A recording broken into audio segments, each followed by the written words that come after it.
feeling. I was meant to win. I am down and willing, so I will find a way. It took a minute, now it didn't happen right away. When it get hot in the kitchen, you decide to stay. That's how it winners made. Stick a fork in the hater on my dinner plate. I walk into the fire like it's just a bit of flames. I switch my style up, watch the money pile up. I'ma get rich or die trying, want me switch lanes. I'm always getting better, I'ma be your fifth place. On this one, then four for the next. Third, second, first, third, fourth, with the best. She showing love, give me all the raw energy. Don't stop, go ahead, get it in. Jump, knock, let me in. Huff and puff and blow the house down. Raw energy. Don't stop, go ahead, get it in. Jump, knock, let me in. Huff and puff and blow the house down. I do it for the love, they perform for the checks, and I still get more. They be bored by the rest. Had to put the work in, wasn't born in success. See the storm, it affects the performance. But I dance in the rain and the thunder, the drums, and I'll keep going hard. I won't stop till I'm done. From the bottom to the top, I'm the one. I can drop in a month, I'll be back at the top. Raw energy. Don't stop, go ahead, get it in. Jump, knock, let me in. Off and puff and blow the house down. Raw energy. Don't stop, go ahead, get it in. Jump, knock, let me in. Off and puff and blow the house down. Yeah, we blow the house down. Yeah, we blow the house down. Big moves will shake the ground. All the greats who came before us, we about to make them proud. We've got to make this count. Take the ball and raise it now. Make noise and crazy loud. It's all moment, let me hear you shout. Don't give up, we can turn it round. We got the fire, we burn it down. Then we'll pop champagne at the back of the club. Then we're back with a sweat, tears back with a blood. How to get it out of mud, kinda like Predator. Get to the chopper, pockets getting fatter, so she call me Big Mama. Raw energy. Don't stop, go ahead, get it in. Jump, knock, let me in. Off and puff and blow the house down. Raw energy. Don't stop, go ahead, get it in. Jump, knock, let me in. Off and puff and blow the house down. Raw energy.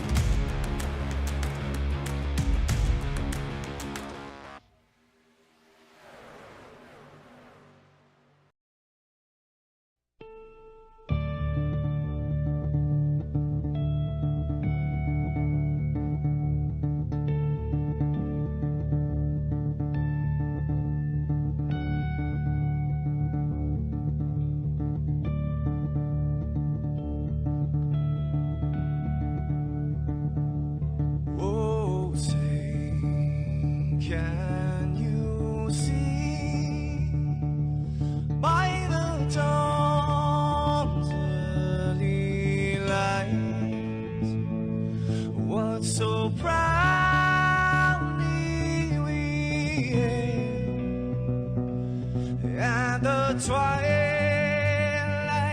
last gleaming, whose broad stripes and bright stars through the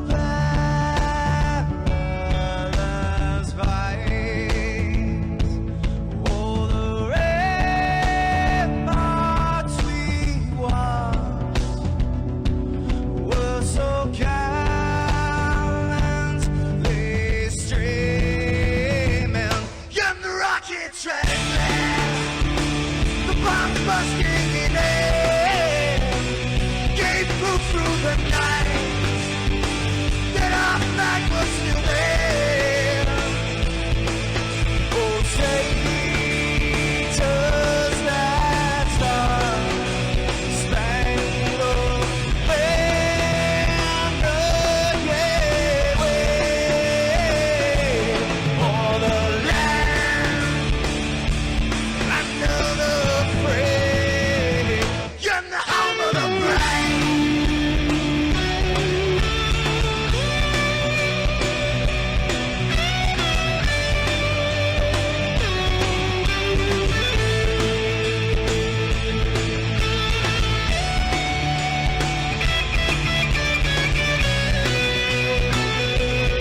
This is Rio of Madison Rising, and you're watching MaxspeedTV.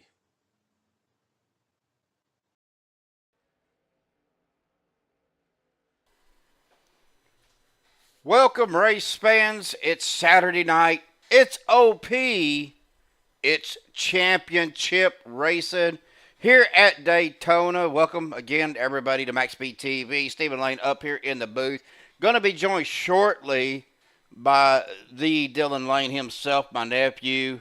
He's trying to get the stuff set up on the laptop over there, so at least he can be on Discord and get up here with us. But got a lot going on tonight. Our top four racing for the championship tonight. Of course, tonight's Unlimited Truck Series presented by Buttkicker, the season sponsor, also sponsor of tonight's race. A special shout out to Buttkicker. Now, the winner of tonight's race, the champion, will get a Buttkicker system for their simulator rig. So, got a lot on the line, as our four top drivers are as follows. Dustin Loxton with the win in the first round, or in the second round, to get him into the championship for Anthony English, Logan York, and Peter DeBorgia. We're going to get those guys up here in the booth here shortly and kind of visit with them, but we're going to go ahead and get through some of our housekeeping stuff here real quick. Get to our pre-race analytics right now. 5 mile an hour wind. Air temp at 76. Track temp at 88.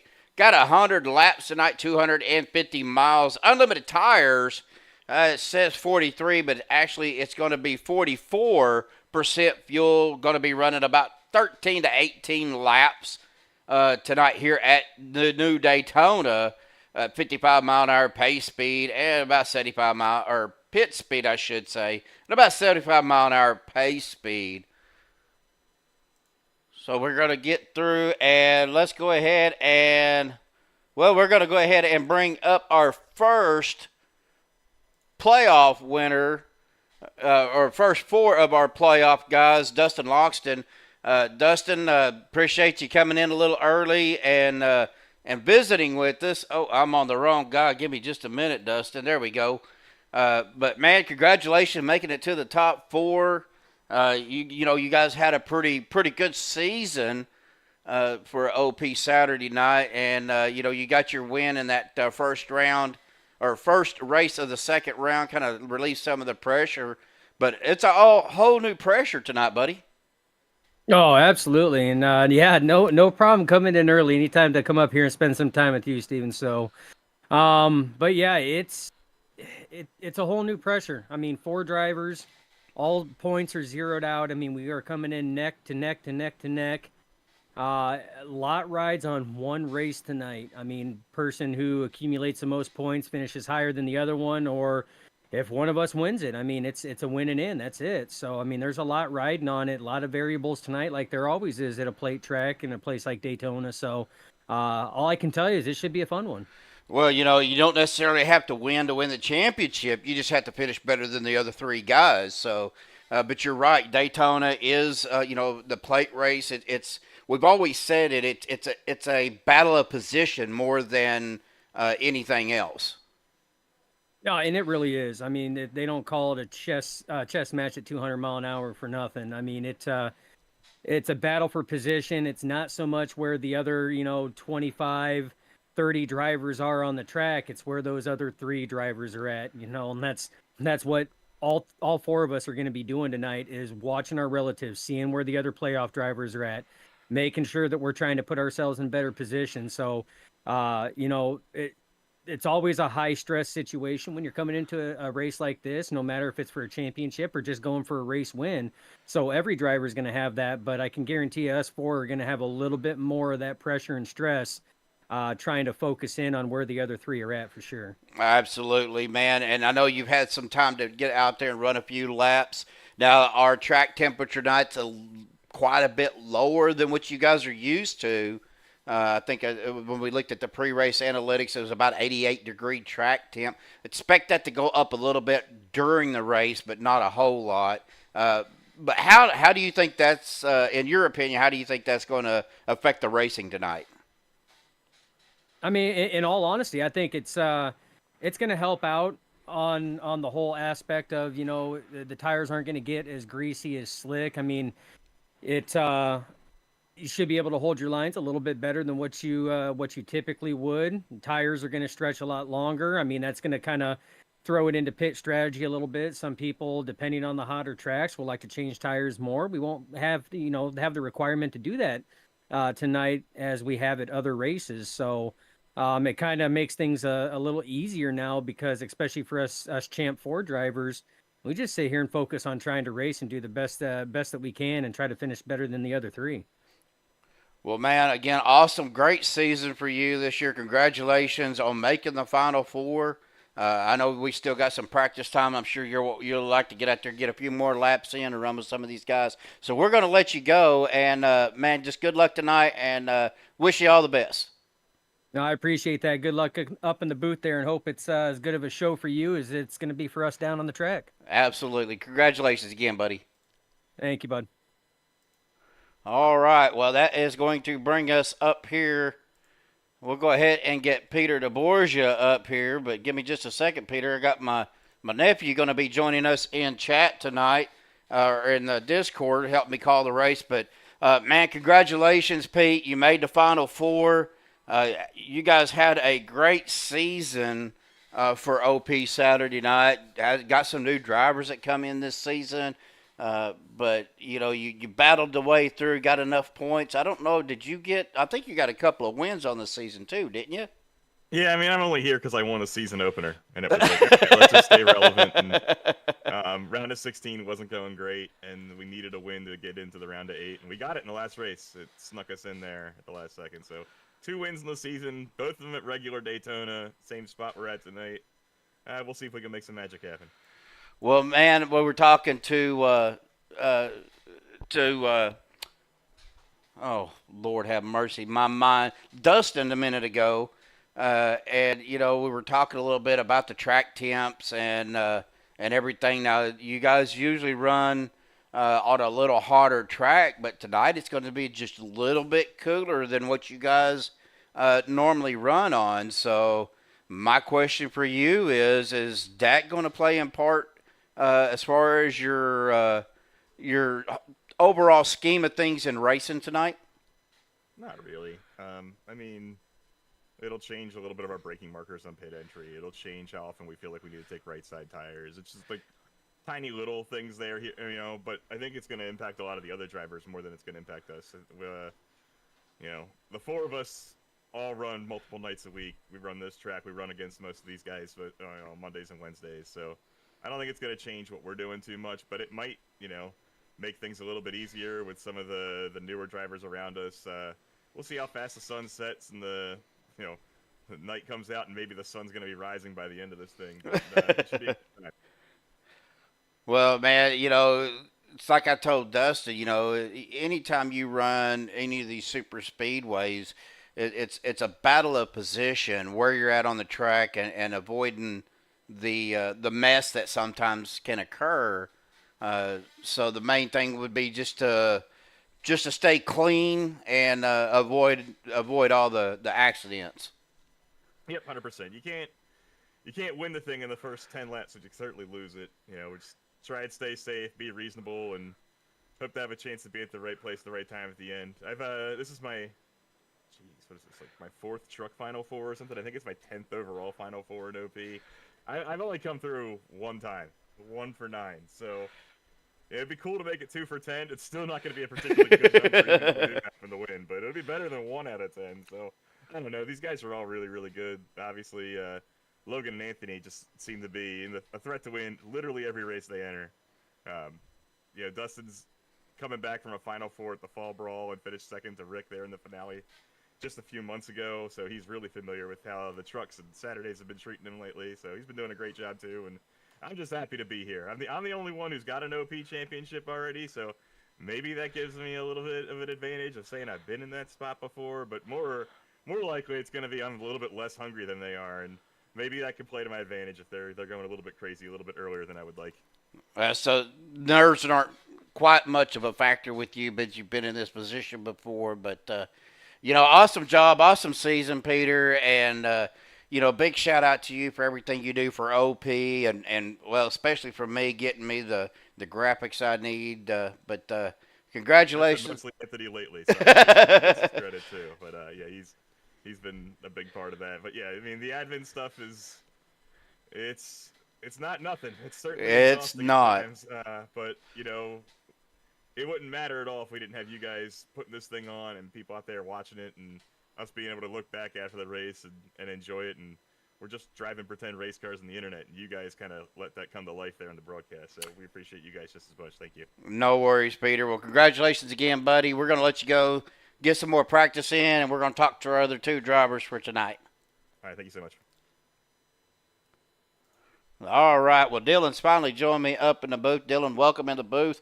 A lot of stuff going on tonight here, buddy. We got some other guys coming in, but we're going to go ahead and bring up our next driver, our next position driver or playoff driver, Mr. Logan York. Logan, how you doing tonight, buddy? Hello, sir. How you doing? I'm pretty good. Well, I'm trying to find your name out here. There you are. Get your name up here. But, man, congratulations making the Final Four for tonight's championship race. Of course, we know we talked a little bit to the other guys about the track temps and everything. But really, the main thing is stay out of trouble and finish ahead of the other 3.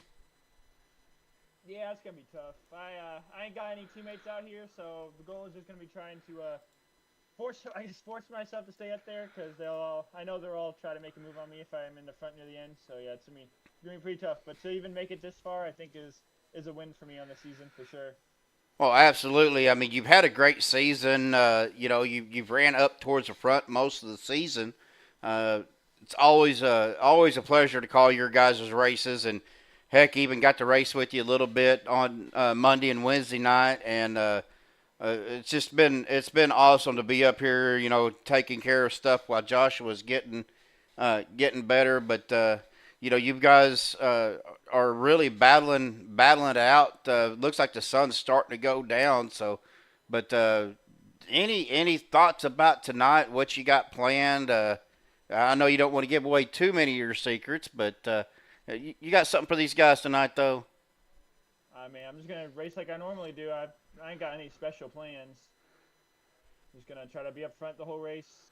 If I get wrecked, it happens. If I don't, maybe I'll have a chance. Well, let's hope not. And again, congratulations, Logan, on making the Final Four here for this championship race. And man, I wish you all the best of luck. Thank you.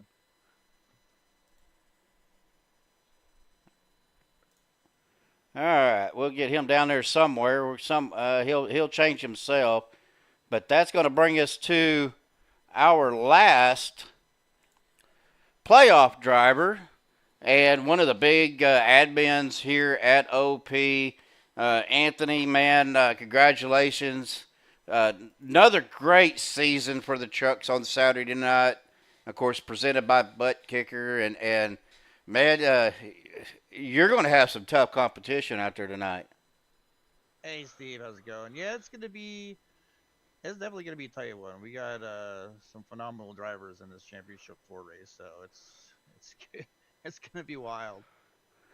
Well, we were talking about. I'm gonna go ahead and pull this up while we're talking about it. We're typically, running most of the time in the heat of day or with a lot of heat out there, but tonight we're looking at a 74-degree air temp and a track temp of 83. So a little bit cooler temperatures on the track than what you guys are usually used to. How do you think that's going to affect the driving tonight? I mean, honestly, I set up the server and all that stuff, and I thought I set it up for a little bit higher than that. But it is a full transitional night. So we'll start off at dawn, or not dawn, but dusk, and then we'll go through the night, and then we'll end up ending the race in the morning and daytime. So we should see all sorts of varying temperatures. It might even get cooler, and then when we break out into the morning to the afternoon at the end of the race, it might even jack the heat up a little bit. But I think all in all, it should be pretty decent. I mean, tires will still be a little bit of an issue, but not as much as normal. The wind is still sporadic. I think I got it set on like 1 to 9 mile an hour, so there's going to be still wind gusts and stuff like that. But we always try to do the realistic weather on Saturdays, and so just sticking with the course. I went with the random generator like I normally do for every Saturday, and this is what it gave us. So I'm not going to complain, but I think it'll be a good race. Well, like I said, you guys have had a great season this season. You know, quite a few new drivers coming in this season. I know you guys are definitely glad to have them. We're glad to have them, glad to see them, and try to get them some TV time. But you guys are getting ready to qualify. So, but big shout out to you and all the admins here, Anthony, for everything you guys do for OP. I know you hear a lot of, I don't want to say crying, but some belly aching, some crying maybe. But you guys handle it pretty professionally, and a big shout out to you guys. Oh, thank you, Steven. I mean, we try hard to bring a community feeling to the racing, so it's just not like you're hopping in a race and racing a bunch of people you don't know. You know, we're big on bringing in people that are community type standards, that know how to run, know how to adjust, know how to, you know, behave and all that. And you know, we strive on trying to give the best racing environment to everybody that joins that we can. So, you know, hats off to all the admins for doing what we do to try to make that happen. And, you know, we always welcome anybody who wants to, who watches or whatever, or thinks that, you know, whatever want to try. You know, we always encourage them to come out and give it a try. We try to help out people as much as we can, whether it be, you know, wheel settings, video settings, or just lines or whatever in general. You know, we're all about growing a bigger, better community every season that we're along. And after 16 seasons, we have so many people here that are just so full of knowledge to share that, you know, there's always room to improve for anybody that would want to join and have the ability and willingness to just ask sometimes, you know. Yeah, and OP Saturday Night is one of your feeder leagues to the other leagues. So, you know, how just real quick before you go qualify, how can one reach out to OP to try to join the league? You can send any one of us admins a message. Anthony English, Peter Borgia, Alex Green, Jimmy Reynolds, Zach Workman, Zach Fritsch, Sean McCara. You know, all those guys can get you hooked up on the Saturday or Wednesday series, and then we have a 5 race minimum, race at least 5 races or whatnot, you know, to see that you can handle your stuff, and then you can get an invite for the next season on Mondays, which is kind of what we strive for, is trying to find the talent and find good people and in general to run our Monday series, you know. Okay, well, you heard it there, folks. Anthony, good luck, buddy. We're going to let you go so you can go qualify, and hopefully we'll be able to talk to you at the end of the race. All right, sounds good, bud. Thank you. Yes, sir. All right, well, Dylan, man, we got quite a bit going on here, really. Guys are actually out to start qualifying right now. We're going to get those call times up. Right now, one of our playoffs drivers, Dustin Loxton, in our first place spot right now with the 51.419. But glad to have you up here with me tonight, bud. It's always an honor to be up here. You know, I haven't really had the chance to be over here much, but we got a lot of fast cars out here tonight, a lot of good racing, I hope, and we'll just have to see how it plays out. Well, I got to turn you down on my Discord, but if I do that, I'm afraid you won't come through at all. But I'm here, you know, with you sitting right next to me, we got the echo, but it's all right. We're going to figure this out. But, man, definitely glad, like I said, definitely glad to have you up here. Of course, you know, a night race, you know, the temperatures will probably fluctuate some.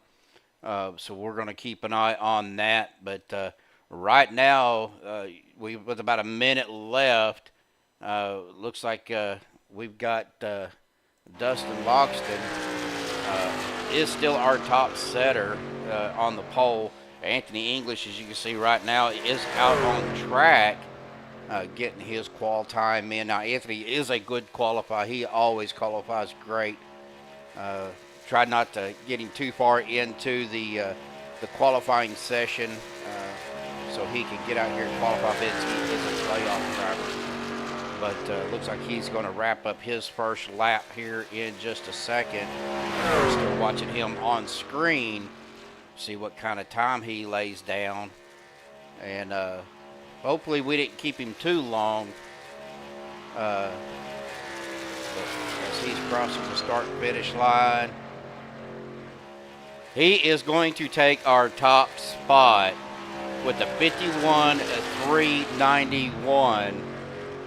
But we appreciate all of our fans out there tuning in. We got 17 current viewers, only 3 likes so far. But again, guys, if you are new to MaxspeedTV, be sure you check us out, subscribe, and hit that bell icon, and let you know every time we do go live. Now, we already talked to Anthony, but being our pole sitter, well, we're going to bring him back up here again and visit with him once again. Anthony English.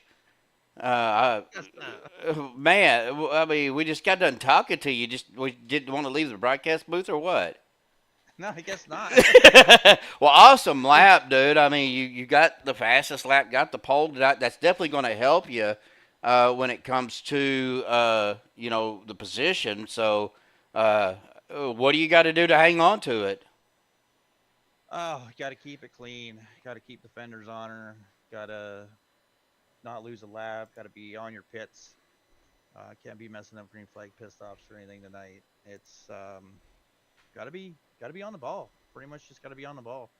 Try to stay as close as you can up front and do what you got to do to stay there. And in the end, hope that you have the positioning or the ability to make something happen at the end. And that's the mindset of me tonight. Just be cool, calm, collected, make it to the last 10, and then make sure I'm in the right place at the right time in the last 10. All right. Well, buddy, good luck. You guys are gridding. We're going to get through our grid here, but congratulations on the pole.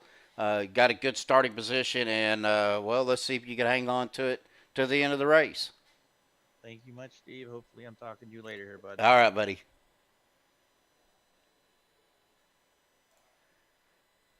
All right, we got him back down there where he was at, but we're going to go ahead and get to our MaxspeedTV starting grid. The number 44 up, Anthony English on the pole. Outside of him on row 1 is the 85 of Adam Kilday. Row 2 on the inside, another chase driver, the 81 of Dustin Oxton. To his outside, the 088 of Gabe Butler. Starting row 3 on the inside, the 17 of Jimmy Reynolds. To his outside, his son, the 33 of Hunter Reynolds. Starting row 4, our third plate chase driver, the number 40 of Peter DeBorgia. His outside is our final top 4 driver, is the 91 of Logan York. Starting row 5, the number 60 of Jeremy Stanley. To his outside is the 43 of Dana Shepard. Row number 6 is the number 10 of Gary Bergeron, and his outside the 38 of Thomas Lockwood. Starting row 7 inside the 388 of Doug Johnson. His outside is the 26 of Earl Rothery. Row number 8 inside the 59 of John Carrera. His outside is the 8 of Stephen Miles. Row number 9, the 46 of David Overstreet. His outside is the 6 of Bubba Winningham. In row 10, the 54 of Brandon Pfeiffer. His outside is the 965 of Christopher Jordan.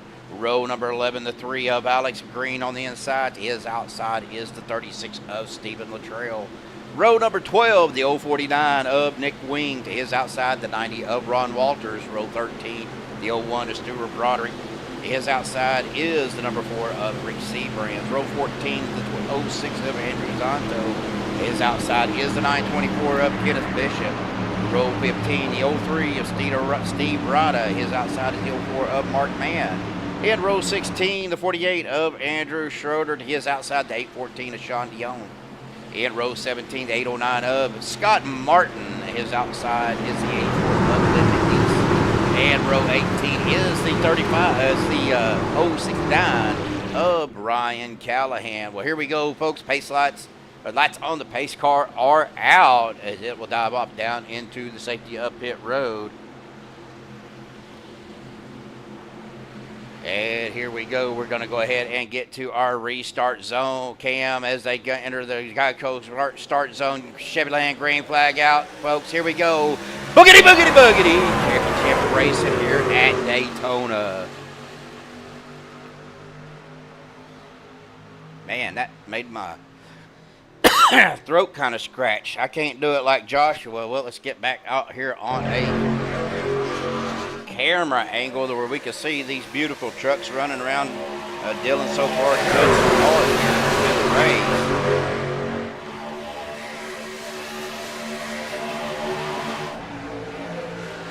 As Anthony English on the inside with Dustin Loxton right behind him.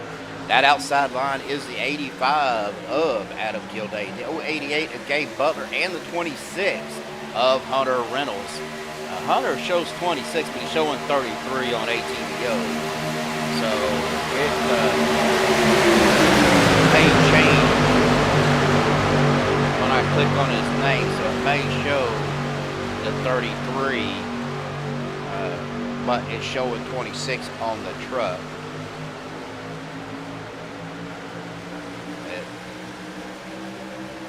Looking at Jimmy Reynolds running a different truck scheme tonight. We're going to go ahead and take a look at his. He is showing a Limp Bizkit there on his truck tonight. Not Limp Bizkit, Bizkit.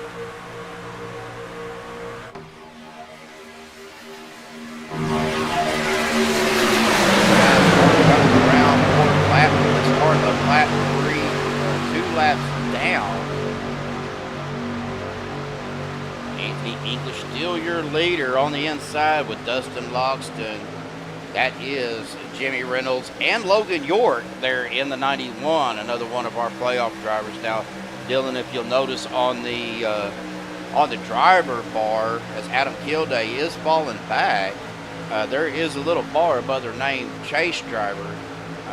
That just lets our viewers know that these are the one of the 4. But definitely appreciate everybody out there. Eric W. Bear Palm, which I believe is the 06 of Andrew Santo. Brendan out there. Jumping in there for just a minute. Guys, I do apologize about that. I must have missed that camera angle because it got awful loud there. Now, fuel, we're at 44%, but back to the chat, Ginger Parent Moose Pie out there. So, oh, it is Limp Bizkit. Okay. All right. That tells you how much I know that type of music. But Dustin Loxton has jumped out to the front. Now, Dylan, you can jump in here if you see something. Just jump in here and let me know, as we are 3 wide back here with Stephen Miles. Get a look at that if we can. Looks like Stephen Miles, the 38 of Thomas Lockwood, and the 60 of Jeremy Stanley. 3 wide right there with those guys. Now he does have, looks like that is the 54, yes it is, of Brandon Pfeiffer, and the 26, showing 26 on the truck, of Harold Rothery. These guys are 3 wide coming down the trio. We'll back to the start line. Still your leader, Gabe Butler there on that middle line. But here comes the 8 of Stephen Miles.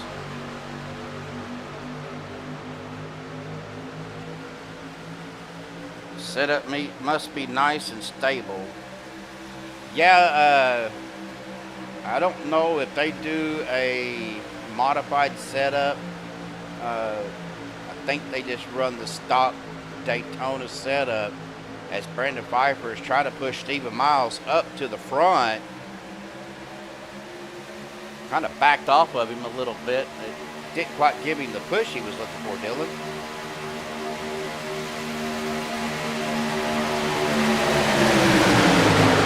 True, Eric.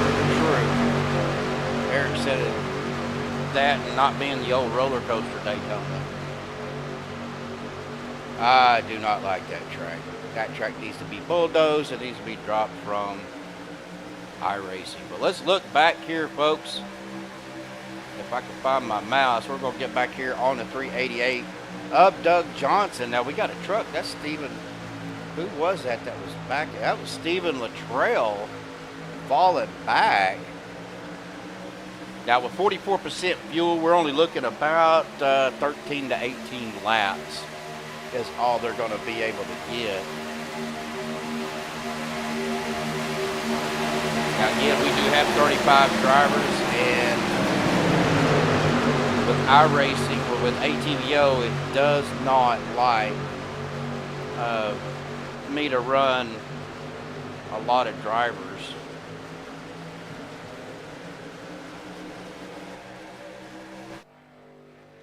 But Christopher Jordan is all back here by himself, and John Guerrera apparently didn't start the race. But looking back up towards the front here, we're still 3 wide. Dustin Logston, that is the 44 of Anthony English. Looks like the 17 of Reynolds all up on that inside line. Ooh, truck goes down to the apron, comes back up. Then you got Gabe Butler there in the middle with Hunter Reynolds and Dana Shepard, Thomas Lockwood, Alex Green, I believe it is the 3 truck. Well, really on the championship race, Eric, for the top 4 drivers, I don't know if they're, I don't know how you'd finish at a tie in front of the other 3 drivers in order to win, as there is a truck diving off down into pit road. It almost looks like Christopher Jordan, and it was coming down to his pit box. I don't know if he is having issues or what's going on.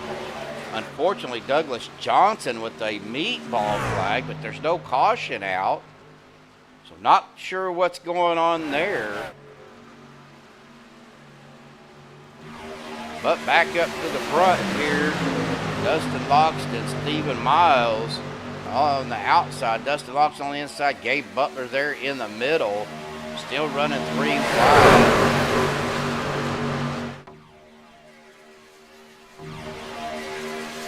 They are coming through the tri-oval back to the start and finish line. Dustin Logston looks like he's going to get that lap led, so that's going to be 5 laps led for Dustin. Now they've been out here 11 laps, so going to see, should start seeing these guys getting into a single file here within the next probably 3 or so laps.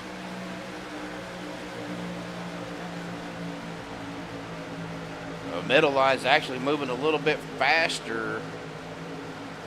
Brandon Pfeiffer does go up towards the top.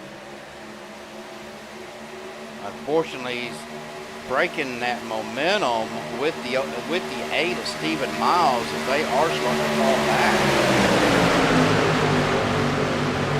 Now the thing about these trucks is, Dylan, in order for them to push well enough, you have to be connected. All right, you have to be right, as you can see where Anthony English is right now, right on that back bumper of Dustin Logston, and you see how they're getting pushed out towards the front. Well, here comes Dana Shepard right behind Gabe Butler. Now Dana doing the same thing, and we're going to go ahead and go into a cockpit view. Oh Lord, that is not the view that I want. So you're going to see how we kind of do this for, let me zoom this in a little bit. No, it's not going to let me do it.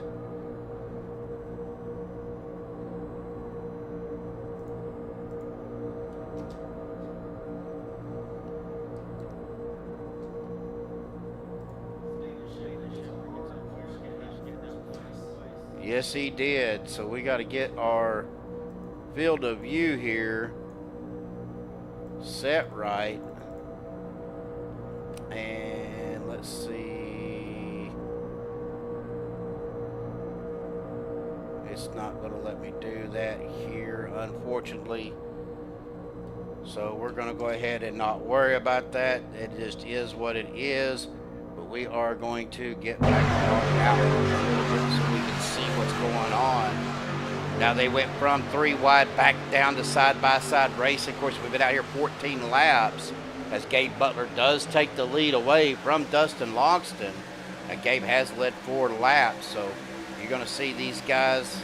That's where I was talking about. You see where the 81 of Dustin Longston is pushing the 88, the old 88 of Gabe Butler. That's the way you got to push in these trucks. Unfortunately, you got to watch your temperatures when that happens. So when you do that, especially for a long period of time. Well, here they come, big group of them down pit road. That is Gabe Butler leading the pack. Anthony English, Dustin Longston. Let me get over here. Hunter Reynolds, Brandon Pfeiffer, Jimmy Reynolds. That was Stephen Miles. As well as the 60 of Jeremy Stanley, Harold Rothery, Bubba Winningham. There goes Kenneth Bishop as well. The 3 of Steve Rada and the 1 of Stuart Broderick. Andrew Schroeder down, Ron Walters also down on pit road.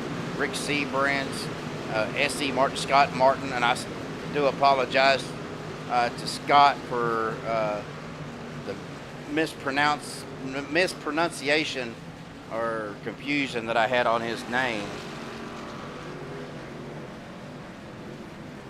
But we're going to get back out here. Logan York, your current leader, coming down pit road now with Peter DeBorgia.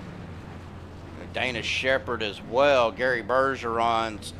That is Steve Lockwood, or Thomas Lockwood. Mark Mann. That is Alex Green, Andrew Zonto. They're all coming off pit road. So that was that second group. Douglas Johnson still down on pit road. Looks like he has used his fast repair. We're going to get back up here. Logan York, actually Peter DeBorgia, your current leader. But that first group, let's go back here. That's Dustin Longston coming around, already up to speed with the draft. So that's going to spread the field out a little bit. It's going to make it a little more of a pit strategy race now at this point.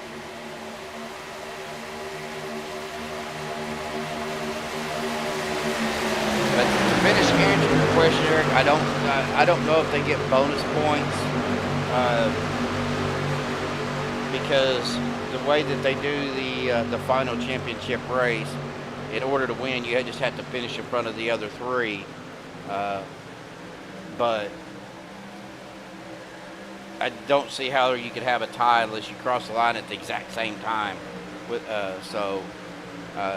Then I think they have some way of, the admins have some way of doing a tiebreaker. I don't know if it's by fastest lap or most laps led or how that's going to work. I'll be 100% honest with you.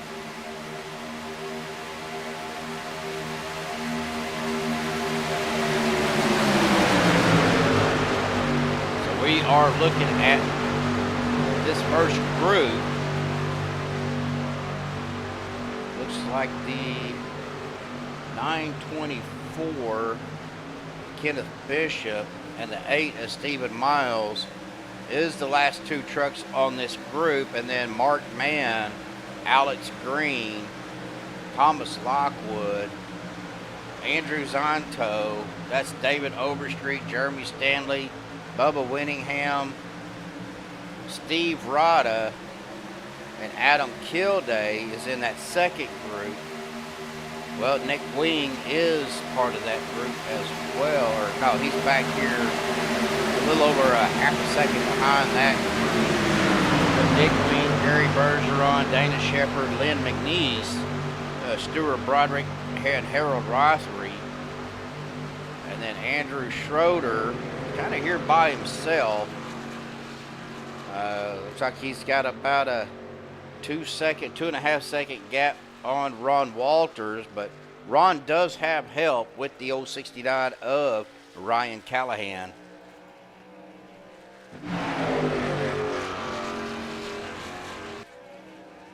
You got Scott Martin here showing 67, I think, on his truck, but showing 809 on the ATVO.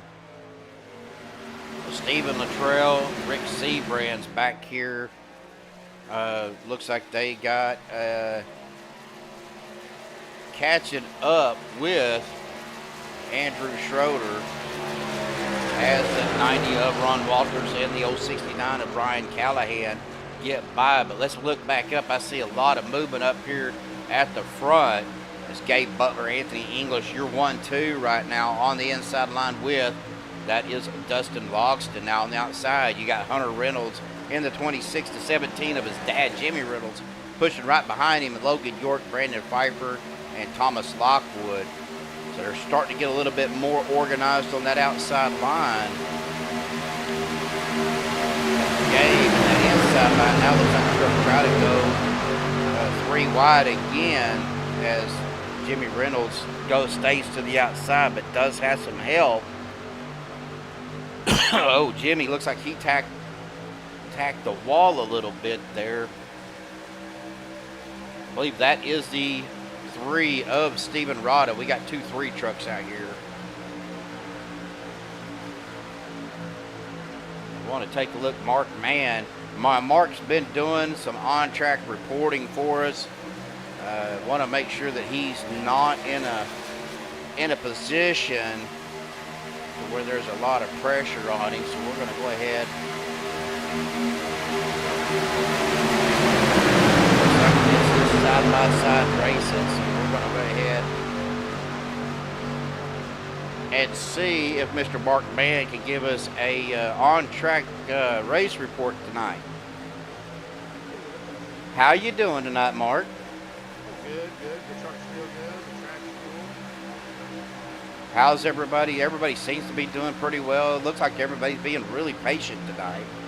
Yeah, it's a pretty chill atmosphere.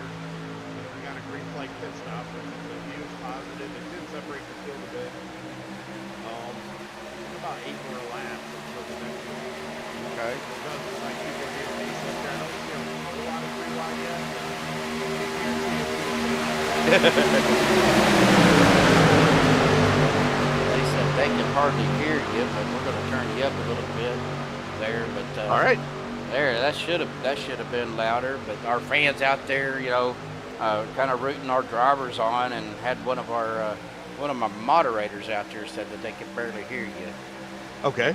So, Well, I hope they can hear me now. I think I got you taken care of. So, but anyway, I appreciate you, Mark, doing the on-track race report with us. We're going to let you go. Yeah, bro. And get you back to racing. I believe he's down in Vendetta with Rick and him, right? I am, yep. All right. Well, good luck, buddy, and we'll check back in with you here in a little bit. All right, brother. That's kind of cool. Mark does that for us, gives us that on-track race report. We're coming up on lap traffic, so we're going to wait, kind of see what's going to happen here as Dustin Logston does get pushed out to the lead once again. That is the 814 of Sean Dion. Kind of dropping now. He's dropping down to the apron, letting this group get by him. That puts him 2 laps down at the moment, but, Dylan, a lot could happen between now and the end of the race.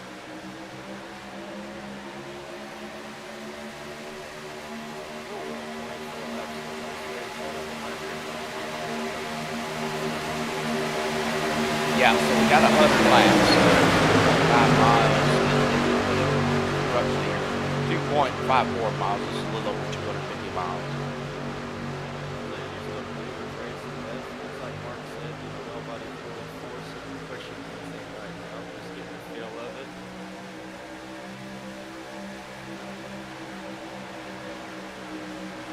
As Gabe Butler is getting a push back out to the front by the 26 of Hunter Reynolds. Again, Hunter is showing 33 on ATVO, but oh, Hunter goes up to the high side. He must have been getting hot.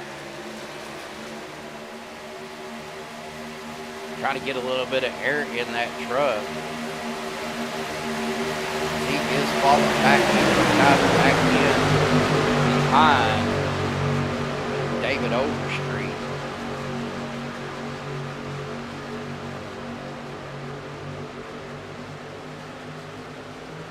Oh, man. Well, I hate that you're not out there, Mike. Of course, that's Mike Edgerton with Big Fish Fish On Adventures. And honestly, I wish I was going to the Bahamas with you, Mike, because it is freezing cold here in Oklahoma. They're actually calling for a snowstorm. We're going to get back up on the front, 11 laps in. These guys will start pitting again here pretty soon.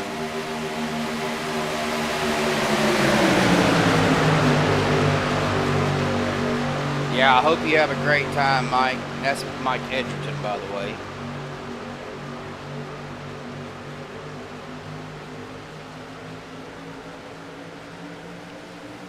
So you go, Mike, are you going down there for a vacation or are you going down there for a fishing trip? Either way, I'd much rather be in the Bahamas than in Oklahoma. Oh, I absolutely think that.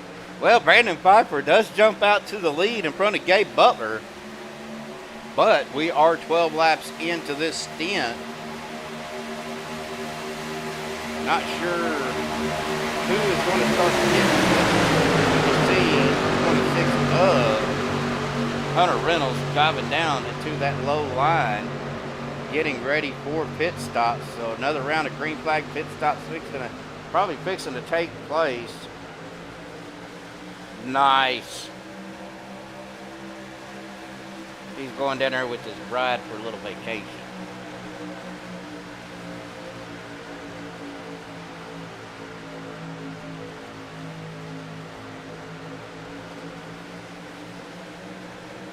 As we get wound down here, folks, 28 laps already completed, fixing to complete 29.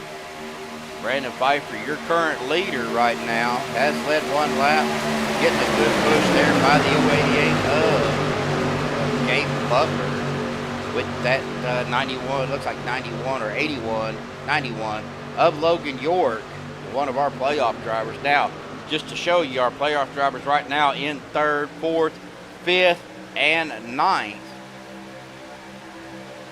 So again, Logan York's in a good position. If the race finished right now, he would be the season champion. My wife must have turned on the heater in this house. I need to get with you, Mike, about maybe oh, here we go. Hold that thought for a minute as Brandon Pfeiffer starts to come down pit road. Got Gabe Butler, Logan York, Dustin Logston, Hunter Reynolds. That is Anthony English, Stephen Miles, Adam Kilday, Jeremy Stanley, Jimmy Reynolds. That is the 26th of Harold Rothery. Alex Green, Andrew Zonto, Mark Mann, Kenneth Bishop. That is the 01 of Stuart Broderick, the 3 of Steve Rada, 049 Nick Wing, all coming down pit road. Now let's look at where our leader is at. That is Peter DeBorgia leading this next group. But here they come. That is Peter DeBorgia, David Overstreet, Thomas Lockwood, Gary Bergeron, Lynn McNeese, and Dana Shepard. Looked like David had a little bit of a mishap there on pit road.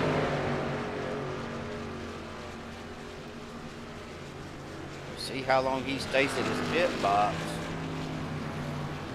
I don't know if he hit anything. It doesn't look like he did. About an 8-second pit stop, so that's going to give him just a full tank of fuel the way it looked. And nobody taking tires at this point, do it.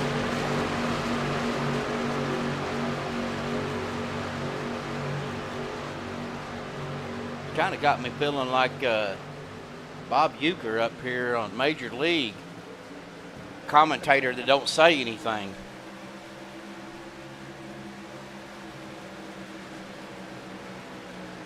No, I'm just a little shy right now, I guess. It's been a little while since I've been up in the booth. I'm definitely rusty right now. But real quick though, just shout out to Josh. I hope Josh, hope you're doing well. Glad you're back home for right now. Been thinking about you a lot. I've just been busy driving. Been out on the road, but Josh is doing better. Absolutely, we all are praying for Josh and speedy recovery, and you know we're still trying to keep MaxspeedTV going for him, so when he is able to get back and back up the broadcast, that he'll have something to come back to. But right now, Gabe Butler is your leader, Anthony English second, Hunter Reynolds third, Brandon Pfeiffer making a run on that outside with the 924 of Kenneth Bishop. As here comes the 81 of Dustin Logston in that Nerd Dudes machine, and the 91 of Logan York, all on the outside. But yeah, Mike, I need to get with you about maybe planning a trip down there on a vacation or something. One thing I've never done, Dylan, has been deep sea fishing. See, that's something I've never done also. I think it would be awesome to experience that. Now I know you've been on several cruises down into the Gulf of Mexico, and your dad, my brother, you guys went scuba diving down there. I think in Cozumel or something like that on one of the artificial reefs from one of the ships down there, didn't you? Yeah, I can't remember the ship name, but it wasn't Cozumel. It was a ship dive in the reef.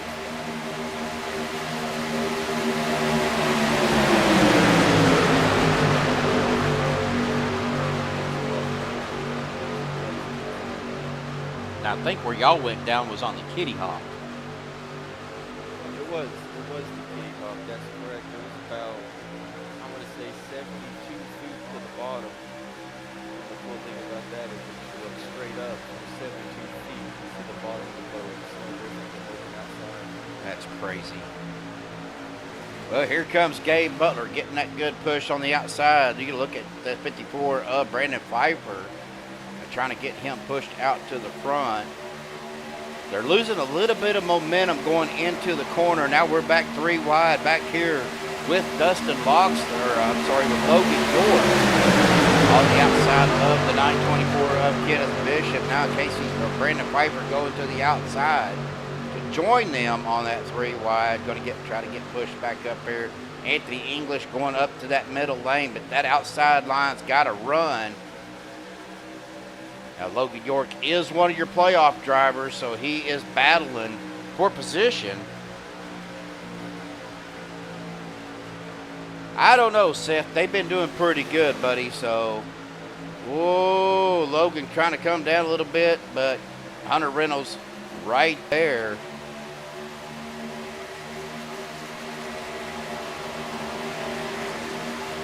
Like I said, the track temperatures currently at 74 degrees, so tire wear is not going to be as bad with the 74 degree track temp as it is with the higher track temperature, Dylan.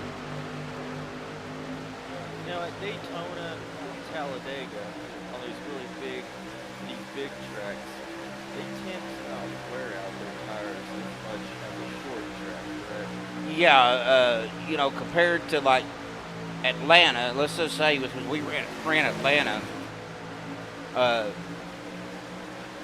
of course, Atlanta, I believe, because it is a more technical track, but it runs like a super speedway, especially with the new asphalt that they put down. You're going to wear your tires a little more than those tracks. Also, where is my mouse at? I'm trying to get to my mouse so I can get rid of that. But say you're running at Michigan or Kansas or Vegas, you can barely hear me.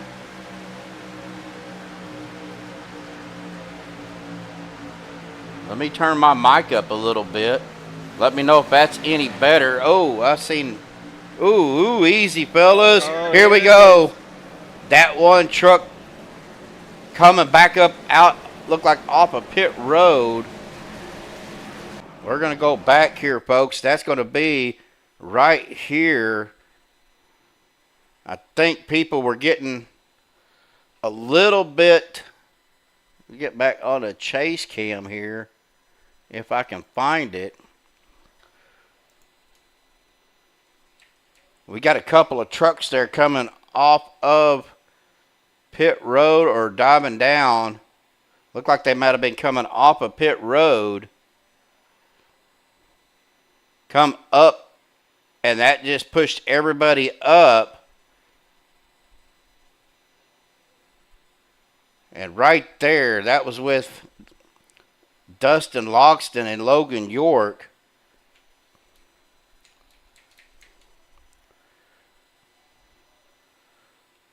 Logan went up, and we were several trucks wide there. And that was looks like the 088 of Gabe Butler in front of them.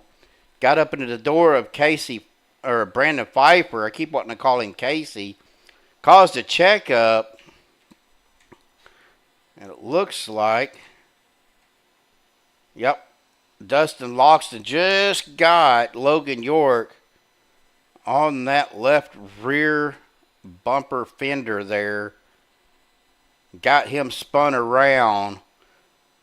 He tried to straighten him up, but that just spun him the other way. Logan hard into that outside wall. Well, that's going to bring out our first caution of the night. Unfortunately, Dustin may have to use, or Logan may have to use a fast repair, because he did hit the wall pretty hard. It looks like he is going to try to get as much damage fixed as he can, because he did not take his fast repair at this moment. But that is going to put Anthony English, your leader, Andrew Zonto, in second, Peter DeBoerge third, Stephen Miles in fourth, Adam Kilday rounding out your top five. So we got two playoff drivers in the top five right now of Anthony English and Peter DeBoerge. Dustin Loxton is down on pit road right now. Probably going to have to get a little bit of damage fixed as well. And then Logan York still down on pit road. Been in there right about a minute. Now Stuart Broderick is down on pit road as well. As Kenneth Bishop, Steve Rada, both of them been in their pit boxes for a little over a minute. It looks like we have lost Sean Dion, Douglas Johnson, and John Guerrera. But I believe that was Ryan Callahan that was exiting pit road and got on that yellow line, kind of pushed everybody up, trying to avoid him.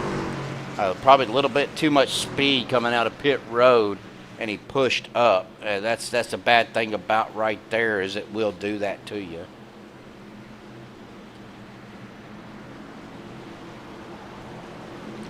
All right, we're going to go ahead and see. Make sure my volume is good, that everybody can hear me out there on YouTube.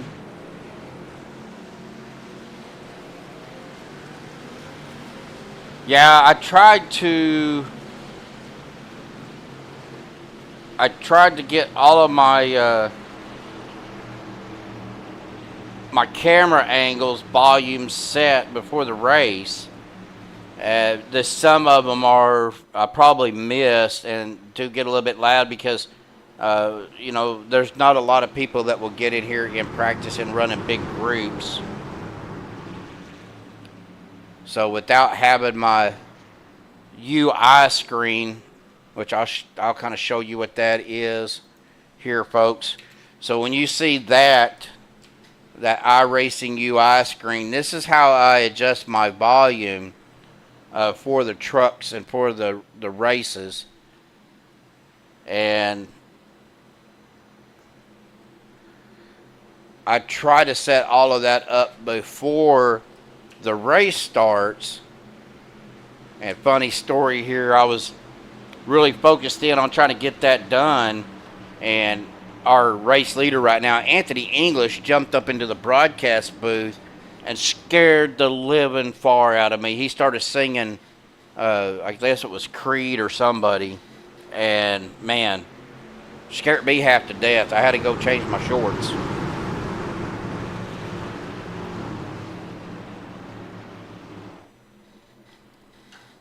I definitely was not expecting somebody to come into the broadcast booth and start singing. And yeah, kind of got me.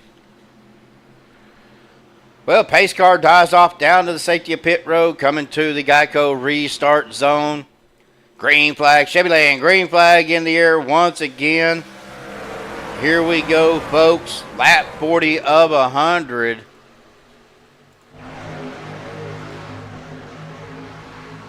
We'll get that back out to a little bit wider screens. Anthony English, Peter DeBorgia, Stephen Miles, Mark Mann with a good jump out there. Guy we haven't really talked about much tonight is Mr. Bubba Winningham back here with the 91 of Logan York. Now Bubba is one lap down as Andrew Zonto goes down. Bubba Winningham opting to stay in that mid line, getting caught back up with Logan. Gives him a good shot there. As these guys are coming around the tri-oval back to the restart or the start-finish line.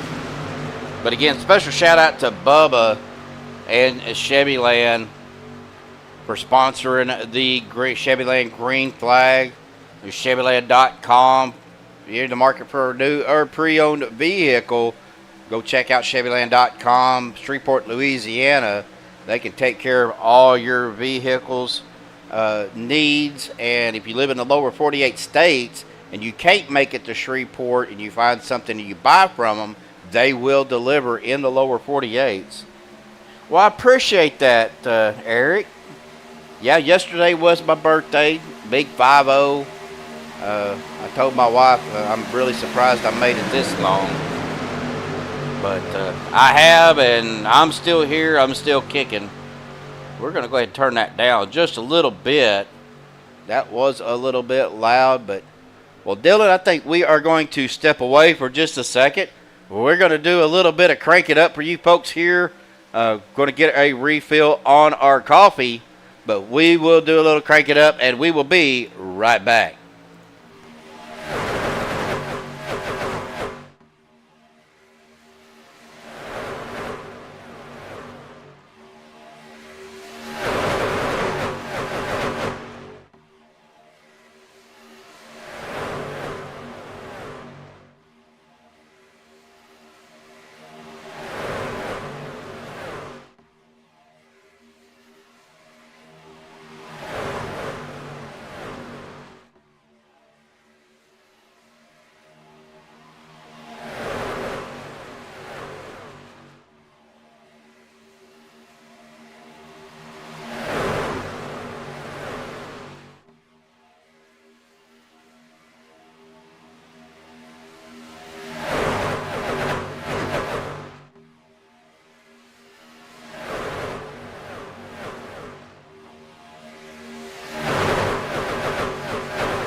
All right, folks, we are back once again.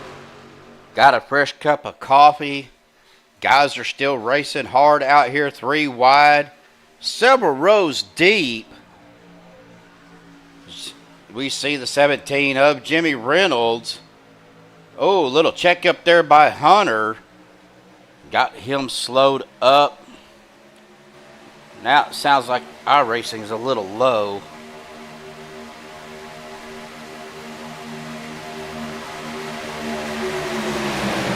Well, happy belated birthday to you, Ginger. That's awesome that we are birthday twins.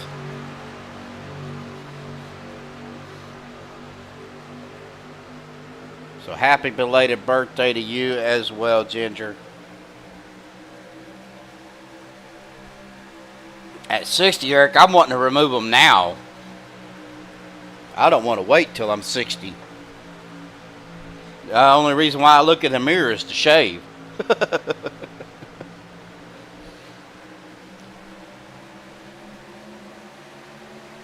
Well, folks, Jimmy Reynolds, your leader, Dustin Loxton in second. Let me get my driver bar pulled back up here so y'all can see who I'm looking at. Hunter Reynolds currently in third. Adam Kilday fourth. Anthony English back in fifth.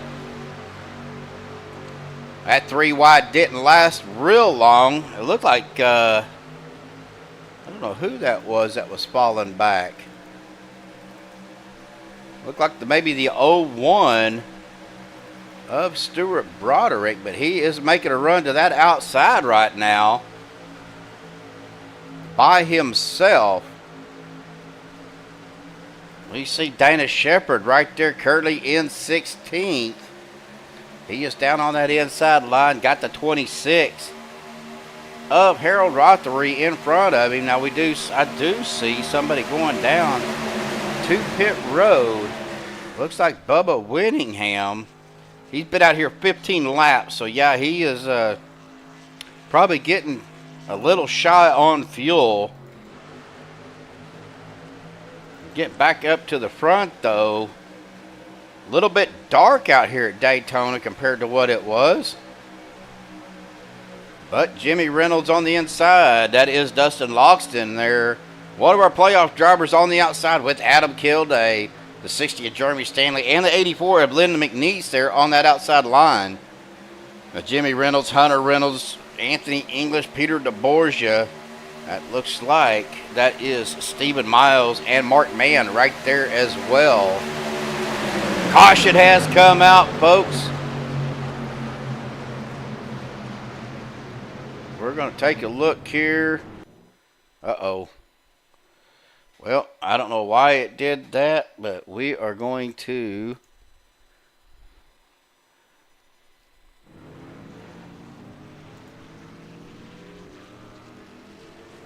it took me back to Dustin.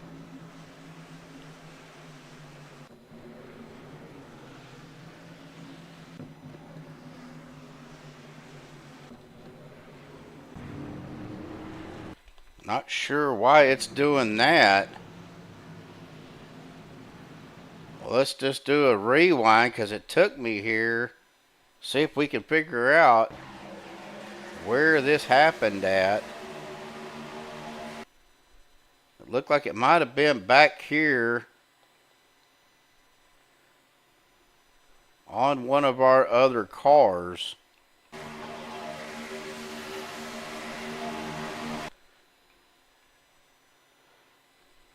Not sure what happened here, folks.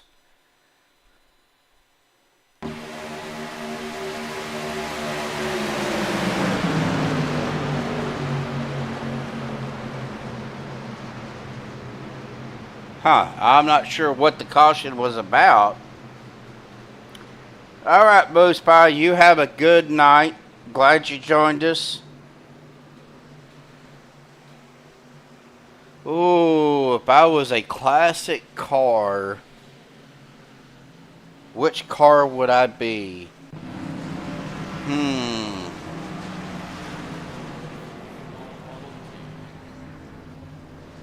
Well, that's not a classic, that's a legend.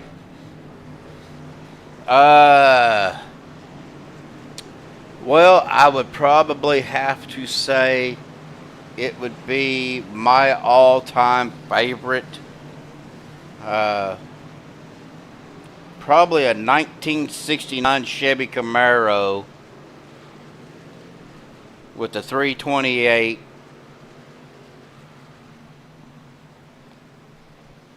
and a midnight metallic blue.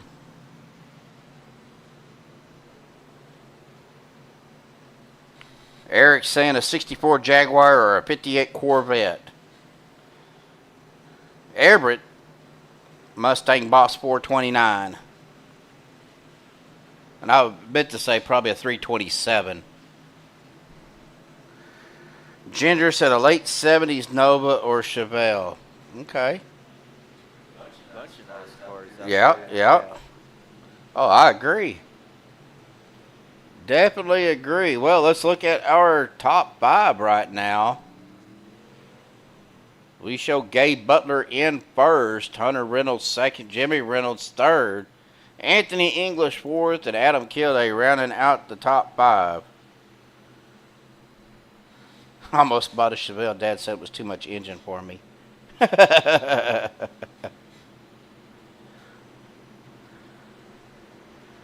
Oh, 64 and a half Mustang convertible. That's my wife's classic car. Dan throwing out the GTO.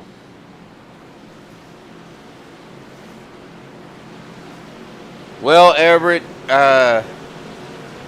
not sure what's going to happen just yet. I have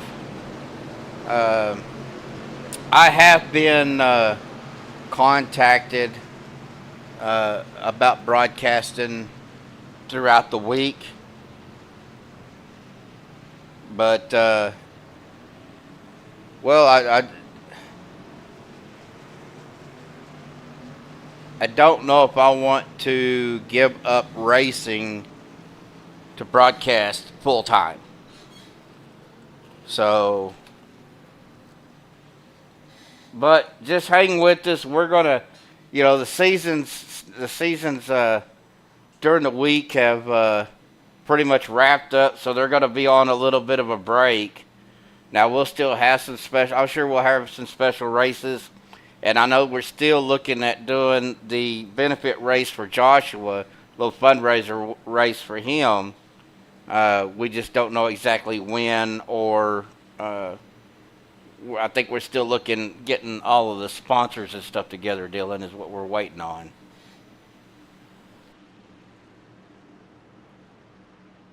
Well, that'll be something good to put on for Josh, and to have that community and family that he's surrounded by, not only from his family, but all of us here from MaxspeedTV and all the other people backstage that you don't see really, other than on the track racing. Like you said, Anthony English and all of them for doing all that they do off screen for us and everybody. Yeah, so I mean, we're just trying to get our sponsors in line, because we're gonna have a link set up if our viewers want to donate anything. That's going to be able to. Hopefully, we're going to get some prizes as we come to the Geico Restart Zone. Chevyland green flag flying once again. Here we go. Good jump there by Hunter with Jimmy on the outside. But we're trying to get some prizes for the viewers. If they want to donate, their name will go into a wheel, and we'll do giveaway for our viewers for donating. But everything, the proceeds, short of anything that we have to pay for, whether it's trophies or something like that, or for the winners, but it's mostly going to be a donation type thing from our viewers. But all of the donations will go straight to Joshua and his wife for anything that they need to take care of.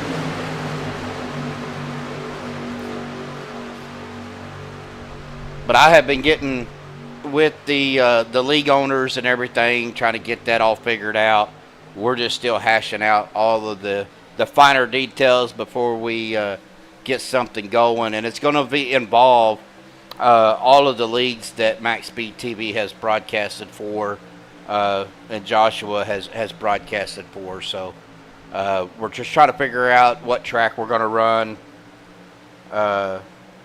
what cars we're going to run, and everything like that, the length and all of that. So, well, speaking of Dana Shepard, we're going to look to see where he is at. And it looks like right now Dana currently in 12th position. Having a pretty good race tonight. Hasn't been involved in really anything as far as wreck-wise. Now, we've only had a couple of cautions here, folks, for 5 laps. We are at 46 to go, so they are winding them down with 23 lead changes as we're looking right here at 3 wide with Brandon Pfeiffer. That is the 01 of Stuart Broderick. They're in the midline, but they kind of decided to go back side-by-side racing throughout the field, really. Gabe Butler back here as Scott Martin, David Overstreet. Looking back here, we've got Andrew Schroeder back here in 30th position.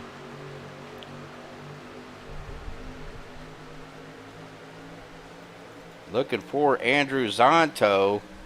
He is back here towards the back.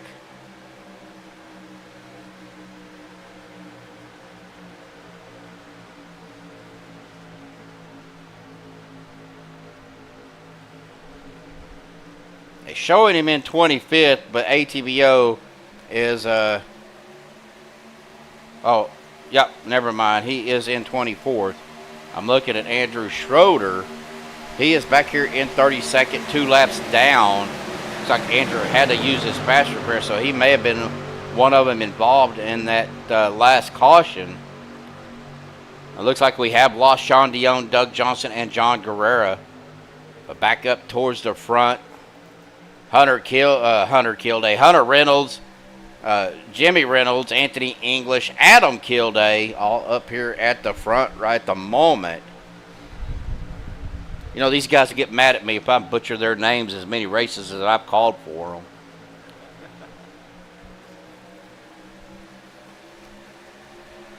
Again, do have to apologize to Scott Martin, S.E. Martin. I was calling him Seabass, and, well, that's not his name. I was thinking Sebastian Marin when I seen the name, but S.E. Martin in the 809, that is Scott Martin. So I do apologize to Scott for that mix-up.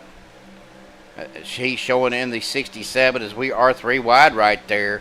That is the 36 of Stephen Luttrell. And I don't know.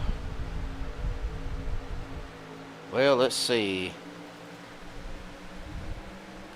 There is Mr. Bubba Winningham. I was going to visit with him a minute, but looks like he may have his hand full. But looking back up to the front, Brandon Pfeiffer out on that outside with the 3. That is supposed to be the 03 of Steve Rada, running 3 wide. Adam Kilday up there in that middle line with Jeremy Stanley. We got one of them big old mosquito eaters in here. I just happened to see him.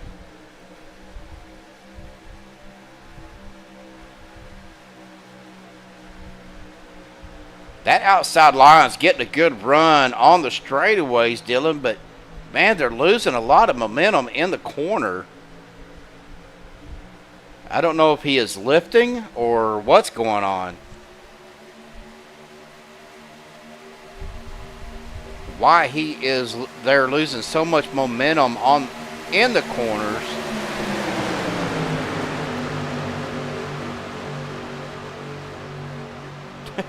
God.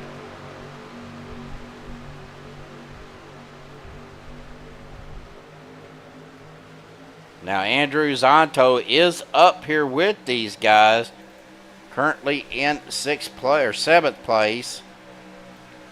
But Adam Kilday, your leader right now, but Jimmy Reynolds getting a run with Hunter on that inside line. the Brandon Pfeiffer and Steve Rada getting a run on that outside line. But like I said, in that corner, going into the corner, they're starting to lose momentum. They just can't carry it out of that outside line corner like these other guys. Ooh, Brandon got down on the door of the 60 of Jeremy Stanley for just a second.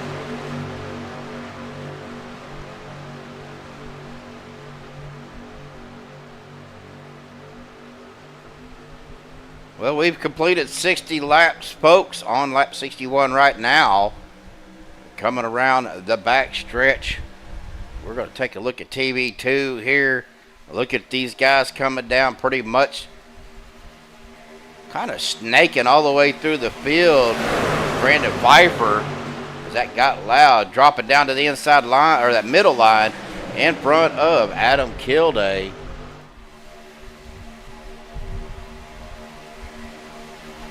Ooh, Bubba Winningham dropping down into pit road once again.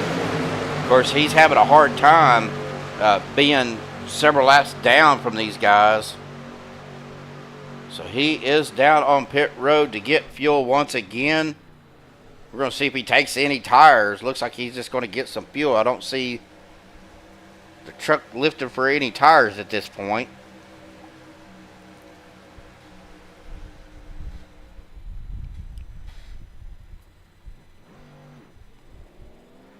Does not look like he got tires, but he did get a full tank of fuel. Well, back up to the front here. We're going to see if that lower group decides to come down to pit road at this time, or if they're going to stay out. Looks like they're going to stay out for another lap.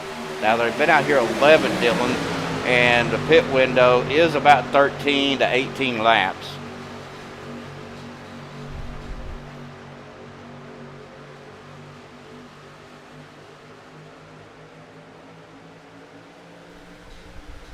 I had to turn my little fan on over here because it was getting warm. Like I said, I think my wife turned the heater on in the house. Brandon Pfeiffer, right now your leader. Jimmy Reynolds right behind him. Hunter Reynolds behind Jimmy. Anthony English. Looks like the 924 of Kenneth Bishop there on that low line. And you got Adam Kilday. And the 3 of Alex Green. Only 2 trucks on that midline with Bubba Winningham up on the high side. Going to let these guys go by.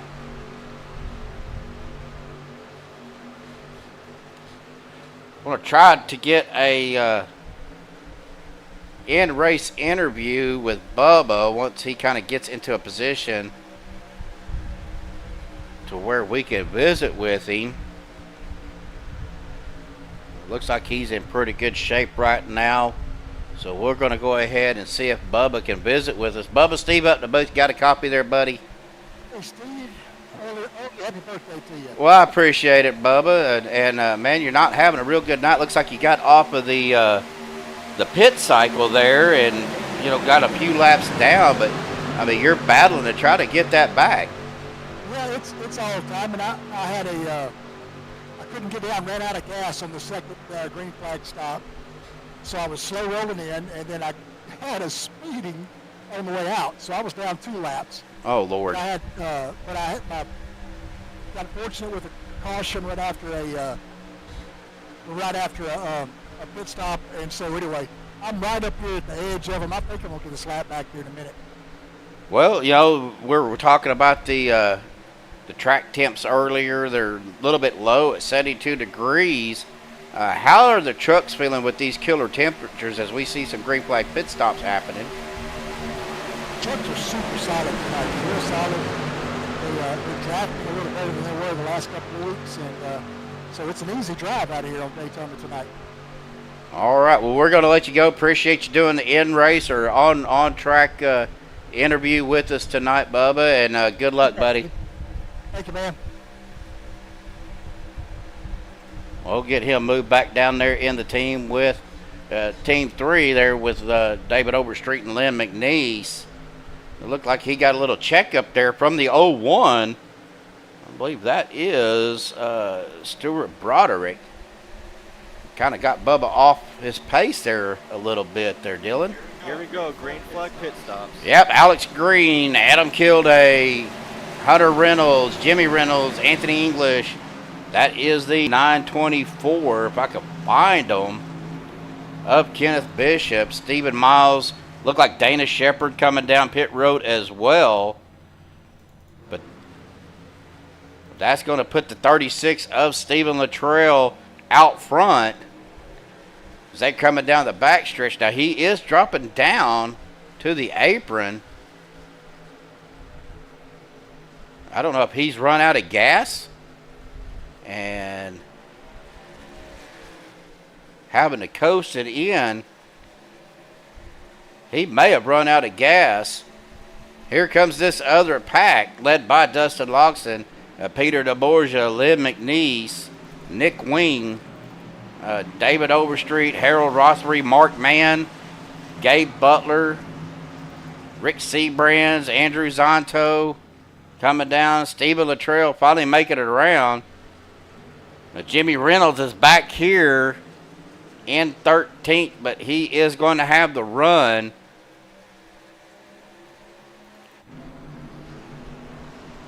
Gabe Butler now coming off a pit road. Dustin Logston going to be your leader for a moment. But here comes that first group led by Jimmy Reynolds. Going to catch up with these guys.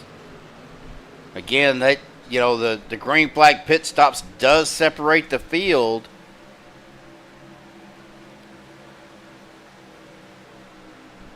They do have the run as they making their way around. Dustin Logston and looked like that was Peter DeBorgia.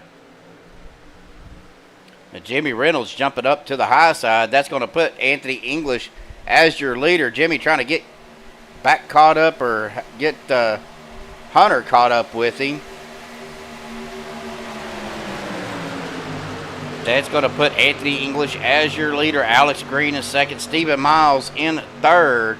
Adam Kilday fourth. As Jeremy Stanley goes to the outside. Nobody going with him, so he's going to drop it back down behind Adam. Look it up here. Alex Green right on the bumper of Anthony English. And you seen that Stephen Miles gave Alex a pretty good shot right there. It's what we call pushing the pusher. But here comes Jimmy Reynolds and Hunter Reynolds on that outside line. It's amazing 2 trucks can beat a line of 5 trucks, but they are doing it.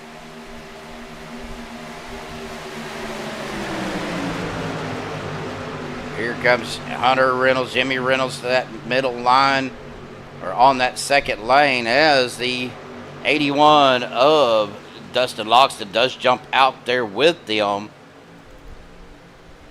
With no help, Peter DeBorgia on his inside.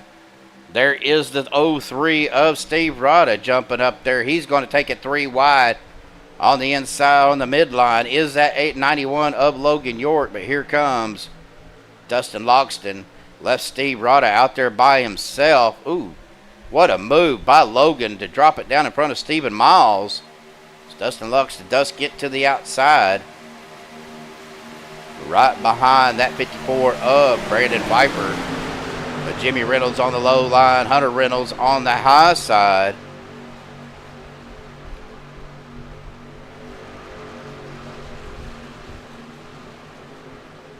Try to keep an eye up here on the front. Jimmy Reynolds, your leader. Led 13 laps. Anthony English right on his bumper. But if you look to the outside, you've got Hunter Reynolds there getting pushed by that 54 of Brandon Pfeiffer. Turn Dylan up a touch.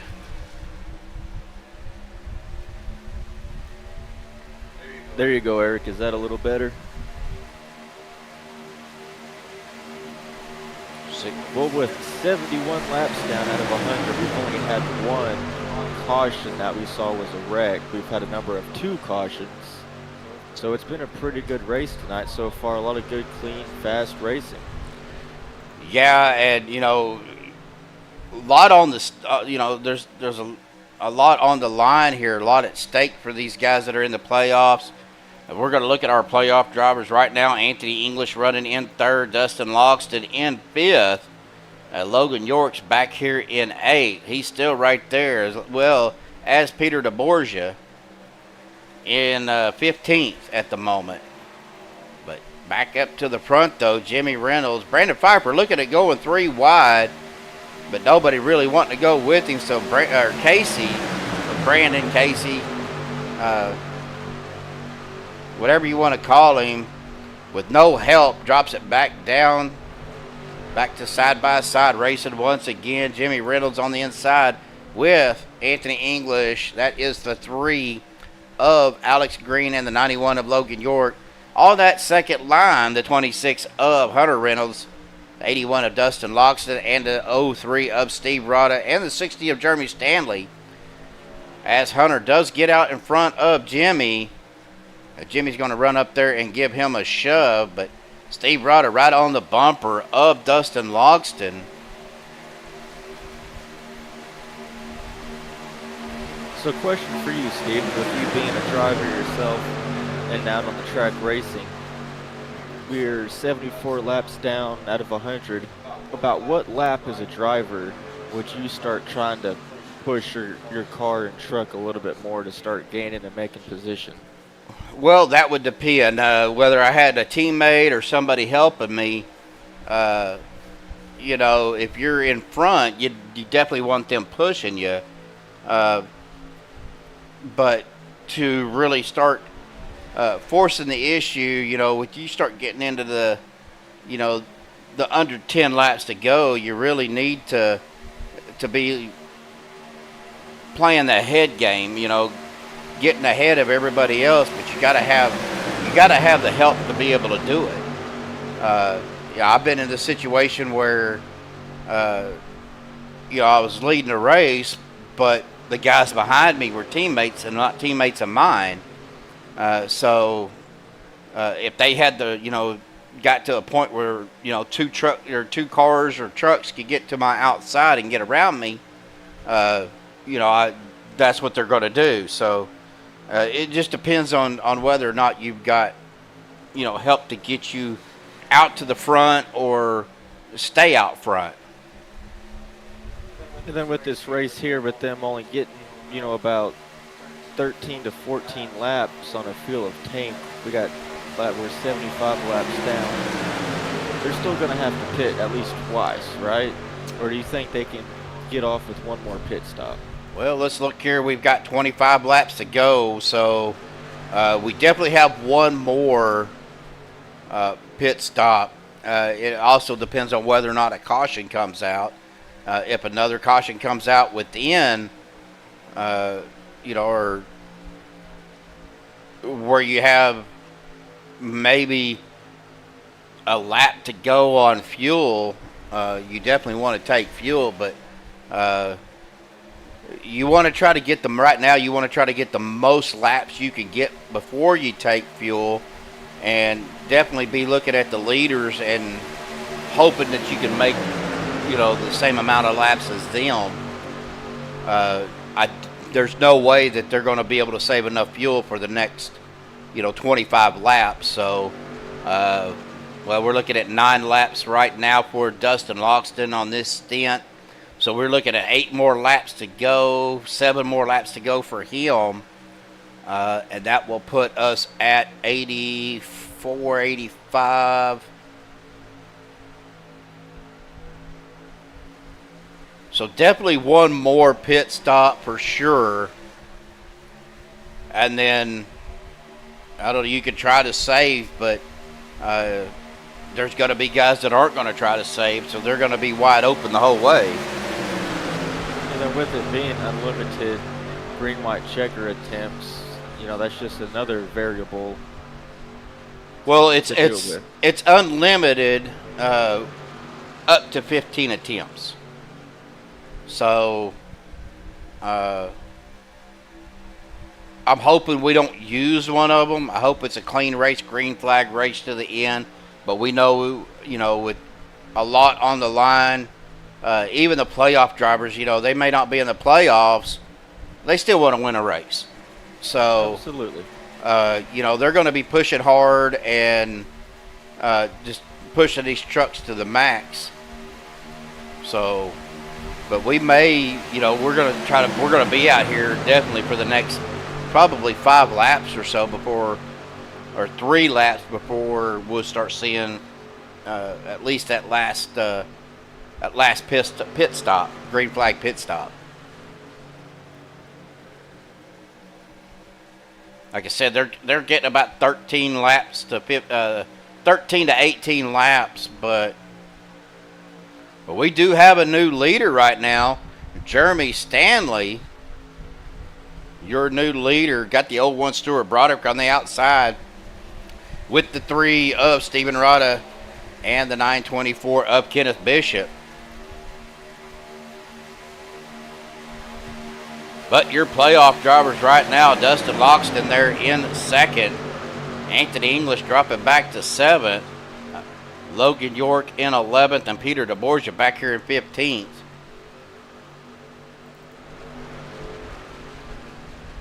Starting to get a little bit foggy as we start to get into that transition back from night to day. We kind of heard Anthony talking about that. I wondered what the track temperatures are going to do. Right now, our track temperatures are at 72 degree track temperature. So we're going to look here and see if this lead group comes down or not. We do have some cars back there. That's Logan York, Brandon Pfeiffer, door to door.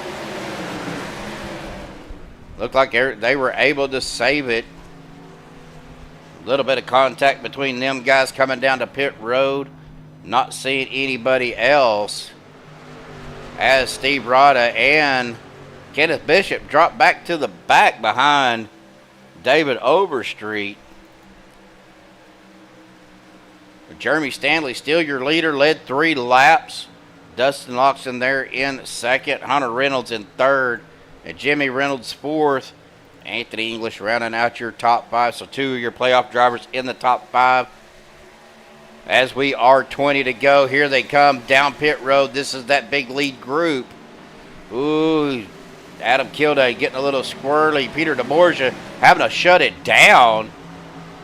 I'm keeping an eye here, folks, to see if we get any black flags coming down with this group on pit road. Looks like everybody came into the pits cleanly. Well, that's going to push Nick Wing out to the lead, but he's been out here 14 laps. Mark Mann currently in second. Rick Seabrand's third. Big track, so by the time they get back ready to pit, those guys that just pitted are going to be coming off a pit road. Gabe Butler, Andrew Schroeder. Looks like the 38 of Thomas Lockwood back here. 5th, 6th. Of course, Andrew Schroeder is 2 laps down. As they are coming down pit road now as Andrew makes a pretty aggressive move. Oh no, Scott Martin with the black flag speeding off of pit road as from the way it looks. Well, David Overstreet down on pit road right now. Nick Wing will be coming off of pit road first, but got to look at these guys back here. Looking back at Jeremy Stanley as they coming out of the tri-oval into turns 1 and 2.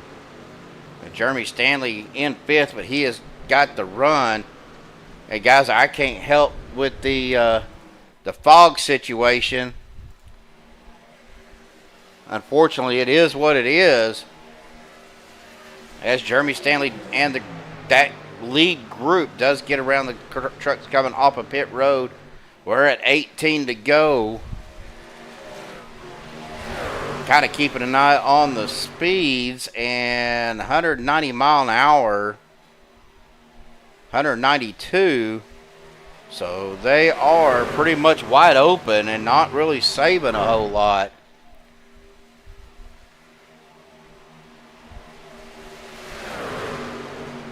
As Jeremy Stanley does go to the low line. Well, here's Dustin Logston dropping down to that low side with Jeremy. But Hunter Reynolds, your leader at the moment. Ooh, that fog is bad. Let's stay right here. At least that's a little bit better picture.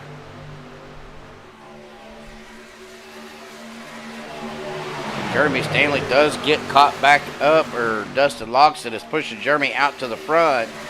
But on that outside is Hunter Reynolds and the 8 of Stephen Miles, along with the 84 of Lynn McNeese. Hunter Reynolds does take the lead for the moment. Hunter has led 10 laps tonight as we are 16 to go. It's going to be pushing it, Dylan, on the fuel. Been out here 3 laps with 16 to go. That's going to put them at 19 or 20. I don't think they're going to have enough fuel. So question is short pit. Do you short pit, or do you try to push it as far as you can? I don't think they've got enough fuel to make it to the end of the race.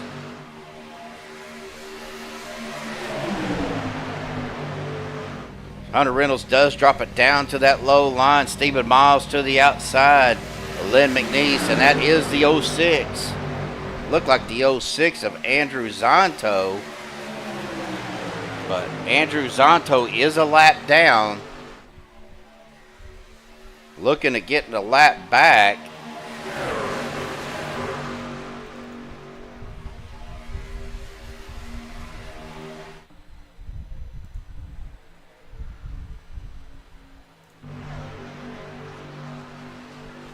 Andrew Zonto and Lynn McNeese still on that outside line. Stephen Miles, Hunter Reynolds, the 60 of Jeremy Stanley, and the 81 of Dustin Loxton down on that low line. Hey guys, I'm trying to get the best picture I could get with the TV follow. It is pretty foggy. Like I said, we're transitioning from night to day. As you see how foggy it is.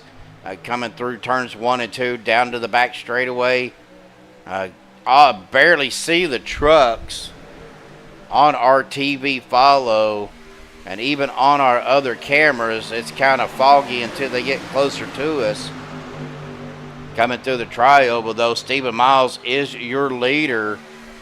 Got Lynn McNeese, Andrew Zonto, look like Brandon Pfeiffer, Jimmy Reynolds on that outside line. Now, there is a truck on that outside. I'm trying to see who that was.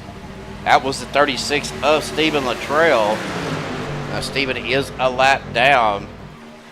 But back up towards the front, Lynn McNeese trying to battle Stephen Miles for the lead with Andrew Zonto right behind Lynn. Now we got Casey Pfeiffer and Jimmy Reynolds getting into the mix on that 4-truck outside line. Good battling going on up front here between Stephen Miles and Lynn McNeese. Hunter Reynolds, Jeremy Stanley, Dustin Loxton, all right there as well. Now we're starting to see them come down. That is Hunter Reynolds, Anthony English, Peter DeBorgia, Lynn McNeese opting to stay out. I figured we would see some short pit stops. Adam Kilday, Anthony English, Jimmy Reynolds, Hunter Reynolds, Peter DeBorgia, Logan York, all down pit road. Who's going to make it out first?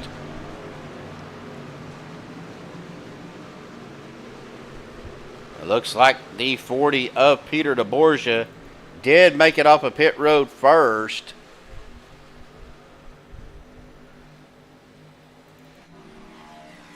We got another big group coming in. I believe that is Lynn McNeese leading that other group down with Stephen Miles, Jeremy Stanley, Dustin Logston, excuse me, Kenneth Bishop, Steve Rada.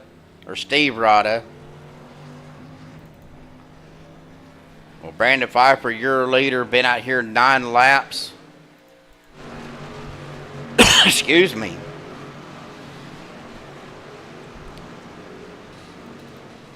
So we see with our cameras how foggy it is on the track. Is there any way that we could get an in-car view and see Absolutely. how foggy it'd be for the drivers?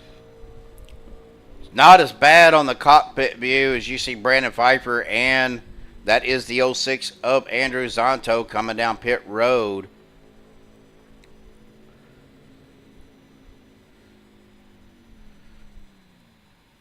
Doing 60-something miles an hour. I'm really surprised he did not get a black flag for speeding on pits. Excuse me.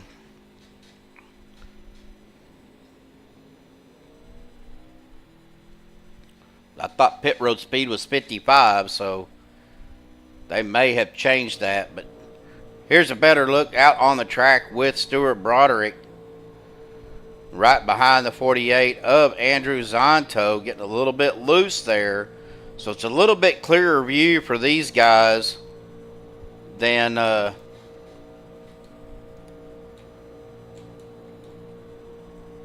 I'm sorry about the stretch view, folks. I didn't look at my camera views on my settings, unfortunately. Can you see them from the blimp view? Well, let's take a look. We'll go up to the Goodyear blimp, circling over Daytona.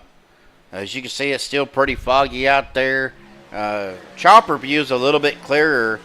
Apparently, they got an Apache helicopter running the racetrack with these guys tonight.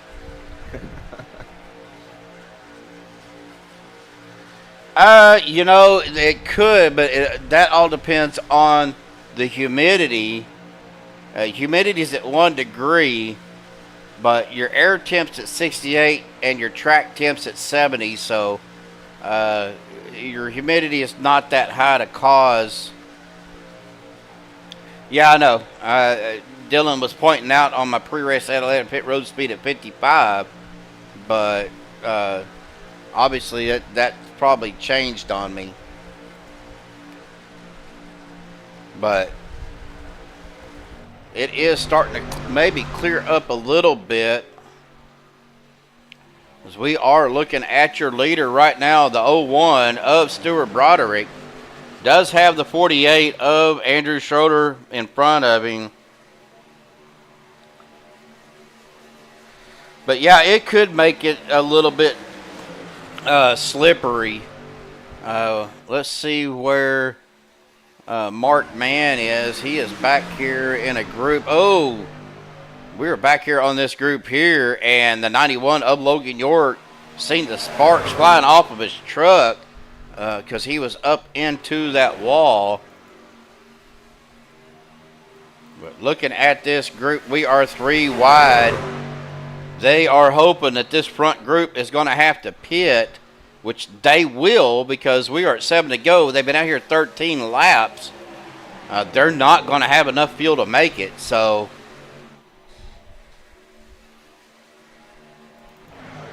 we're looking back here. Jimmy Reynolds. Ooh, I do not like that camera view. Guys, I'm sorry. I'm trying to find something you can see the trucks with. But all of my camera views are just so foggy right now. It must be, Eric. Ooh, that's loud.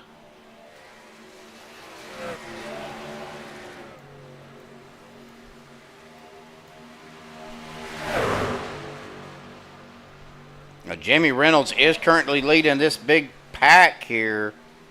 We are 6 to go. Looking at our playoff drivers, Peter DeBorgia right now ahead of Anthony English, Dustin Loxton, and Logan York. As Anthony English does jump in front of Peter's dropping back. But Anthony English currently in 8th. Has the better spot position of your playoff drivers. Well, here comes some people down pit road.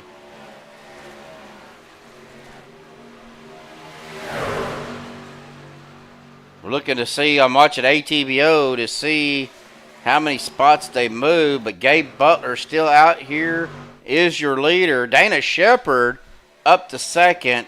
But I feel these guys are going to be pitting as they're coming down the back stretch. They're going to have to pit with 5 to go.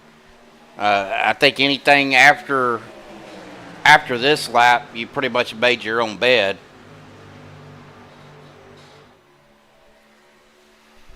Because there is no saving fuel right now. No.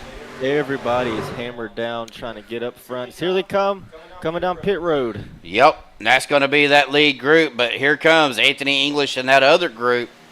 Got enough fuel to make it with 4 to go now. Anthony English, your leader. Jimmy Reynolds on that inside line. Let me see if this is getting any clearer, and I can't hardly see on that one. But Anthony English in that middle line. That is Peter DeBorgia on the outside with Hunter Reynolds in the 26 machine. 17 of Jimmy Reynolds, Mark Mann, the 46 of David Overstreet, 3 truck of Alex Green, and the 84 of Lynn McNeese on that inside. Anthony English, Adam Kilday, Rick Sanchez, and I believe who else is that? Or Rick Seabrands, I'm sorry. Rick Seabrands and Stephen Miles on the mid-line. And then looking on the outside, you have, that is, Peter DeBorgia pushing Anthony down to the bottom line. Easy, fellas. On the outside, you do have Hunter Reynolds. That is the 81 of Dustin Logston. Trying to see, guys, who else I have out there. Whoa! Oh, no contact. We got a car off into the grass. That was between father and son. Green flag is still out. I'm not sure why. That was Jimmy Reynolds involved with Hunter as well. Looking to see who else was involved in that. But I think that was the only two. David Overstreet might have got a piece of that. As the 60 of Jeremy Stanley cutting grass. We are 2 to go. I'm surprised that there was not a caution. Can we get to the white flag?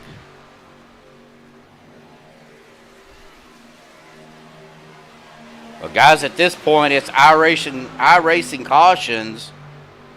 Anthony English, your leader. Adam Kilday, second. Peter DeBorgia, third. And Dustin Logston, fourth. Logan York back here in eighth.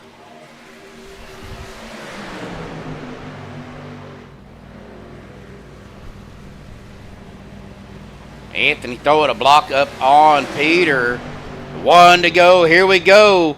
And they're getting loose behind them already. Peter DeBorgia. That is 2 of your playoff drivers. Anthony English, Peter DeBorgia, Dustin Logston. 3 of your 4 playoff drivers on that outside line right now.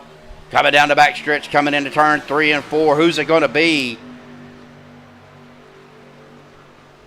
Anthony English does drop it down in front of Adam Kilday. Peter DeBorgia getting a little loose. Dustin Logston up into the wall. That's going to knock him back. Anthony English going to take the checkered flag coming to the line. Checker flag in the air. Anthony English, Adam Kilday, Peter DeBorgia, your top 3 drivers. Anthony English will be your season 16 champion. Well, hang tight, folks. We are going to get our top 3 up here for the MaxspeedTV post-race interview. We will be right back.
All right, folks, we have caught up with our top three. We are going to start with our third place finisher tonight.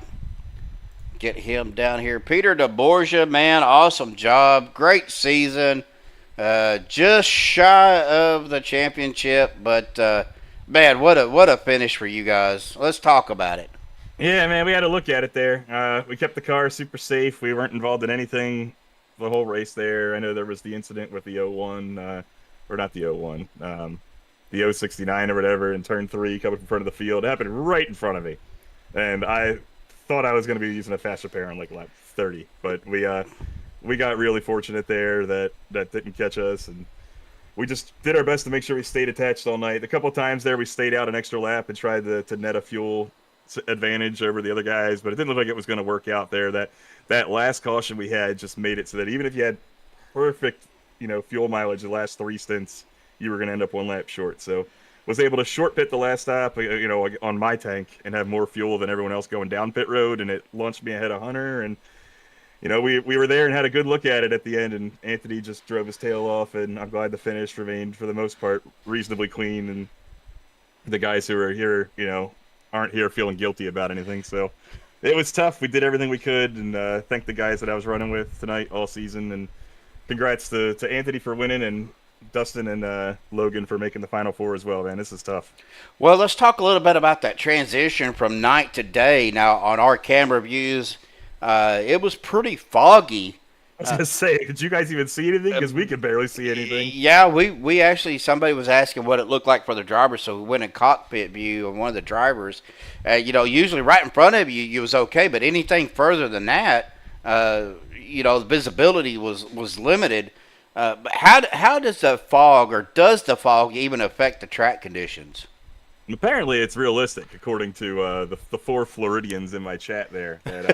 Jimmy Reynolds, Hunter Reynolds, Gabe Butler, Thomas Lockwood, all within driving distance of this beautiful racetrack here. So they were like, "Oh yeah, we're going in the morning. Yeah, this looks like what a Florida morning would look like." And I was like, "Oh my God, that's right." The really sketchy parts weren't so much the racing; it was the pitting and the exiting pit road and worrying about people merging in front of you couldn't see. Like, all the racing stuff, everyone that you really need to know about is within like 50 feet of you. You could see them just fine. But it was hey, I can't see the mark on the wall where I usually hit the brakes for my pit stop. Or I can't see exactly that exit pit cone that I'm usually aiming for, and when it hits this spot, I'm getting on the gas. Or we're coming out of 2. Oh, there's people exiting the pit right now. I had no idea they're merging in front of me. Like, those are the scarier moments for sure at the fog. I didn't have a whole lot of experience with it, at least on oval. So, I'm glad it didn't cause. I don't think that was the cause of any of the nonsense we had, but that was a pretty cool, unpredicted feature. Well, man, awesome job. You started 7th, finished on the podium. Great race, a great season to all of you guys. But before we let you go celebrate, buddy, any final thoughts, shout-outs, things you want to give? Yeah, shout out to everyone who showed up. I mean, even tonight, like the playoff numbers usually in most leagues are dwindling, and less guys are showing up once they're knocked out. We had 35 trucks show up on a Saturday with reasonable weather, at least where I am, and in early April here. Like they couldn't find anything else better to do on a Saturday night but come hang out with us. That's an honor. I'm glad these guys put their time aside and got the clearance from their spouses to show up. Thanks to my wife for putting the kids down every one of these Saturdays. I wasn't planning on running the full season until I won the season opener. Brez Coffee Company on the truck. Nerditudes on the truck, they've been a huge part of what I've been doing the past few months, and Extra Life as well has been started off for 2025, so you can check my profile for that, and fundraising for Children's Miracle Network Hospitals, and Gabe, Jimmy, and Hunter, who ran with me tonight, and all the guys that just show up week after week, like all the playoff guys who are still here helping each other out, and the admins who put this whole circus on.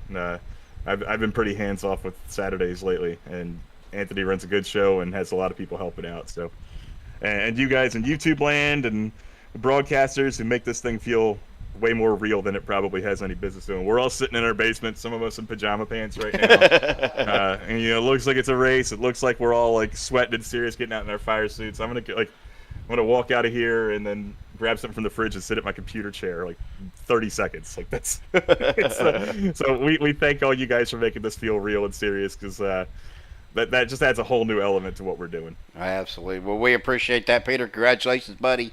Go enjoy some time off and get ready for next season. I appreciate me. Thank you. All right, buddy. We'll get him down there. That's going to bring us to our second place finisher. Let me get it turned around here so we can see the truck here, and we'll get him into the broadcast booth. Chris, man. Hey, got him in mid-sentence. I'm starting to be as good as Joshua on doing that, but hey, dude, awesome job, Adam, man. Team Joshua truck looked really good tonight in the MaxspeedTV 85. Of course, we love the paint scheme here at MaxspeedTV. I think you said this was a throwback, but man, you started second, finished second, so overall, not a bad night for you, bud. Yeah, I mean, I don't know what the paint scheme is really. I just found some MaxspeedTV logos on Josh's Facebook page or YouTube channel or whatever. But the Team Joshua thing on the hood I found on, I believe Jeremy posted it on Facebook on his page, and I found that and slapped it on the hood. So, you know, I was planning on running this throughout the rest of the truck season. So, in support of Joshua Medlock. So that's super awesome to end it with the P2 with Team Joshua on the hood in this thing, dude. Well, it was definitely an awesome race. Little incident right there at the end. We kind of talked about that pre-race, or pre-interview here, but iRacing cautions only, and iRacing felt it wasn't going to be a caution, so you guys were able to finish it out. But me and Dylan, my nephew, was up here in the booth with me tonight, helping me call the race a little bit. We were talking about the fuel strategy before that last green flag pit stop. We were wondering if you guys was going to do an early pit or a short run, or because y'all didn't have enough fuel to make it. No, we wanted to set like a certain fuel count. I think to have some extra fuel left over in the bank for some green white checkers. So on the last stop, we added 3.4 gallons on that last stop, and luckily enough, we crossed the line. I think I still had about 1 gallon left, so we were in a pretty good shape on fuel with all of us up there in the top. Top 7? Yep. So, yeah. That group was all together. So, but let's talk about the. I asked Peter this. iRacing just crashed on me again. Oh no! It did this. What? Did this to me the other night whenever I was doing an interview, and it just. Do you still have your YouTube? Yeah, I still got my YouTube, but Hey. my iRacing though went from showing you guys on the track to back to the UI screen. So, and now it won't. Of course, it won't let me in now that the race is over. Could be time limited out too. So.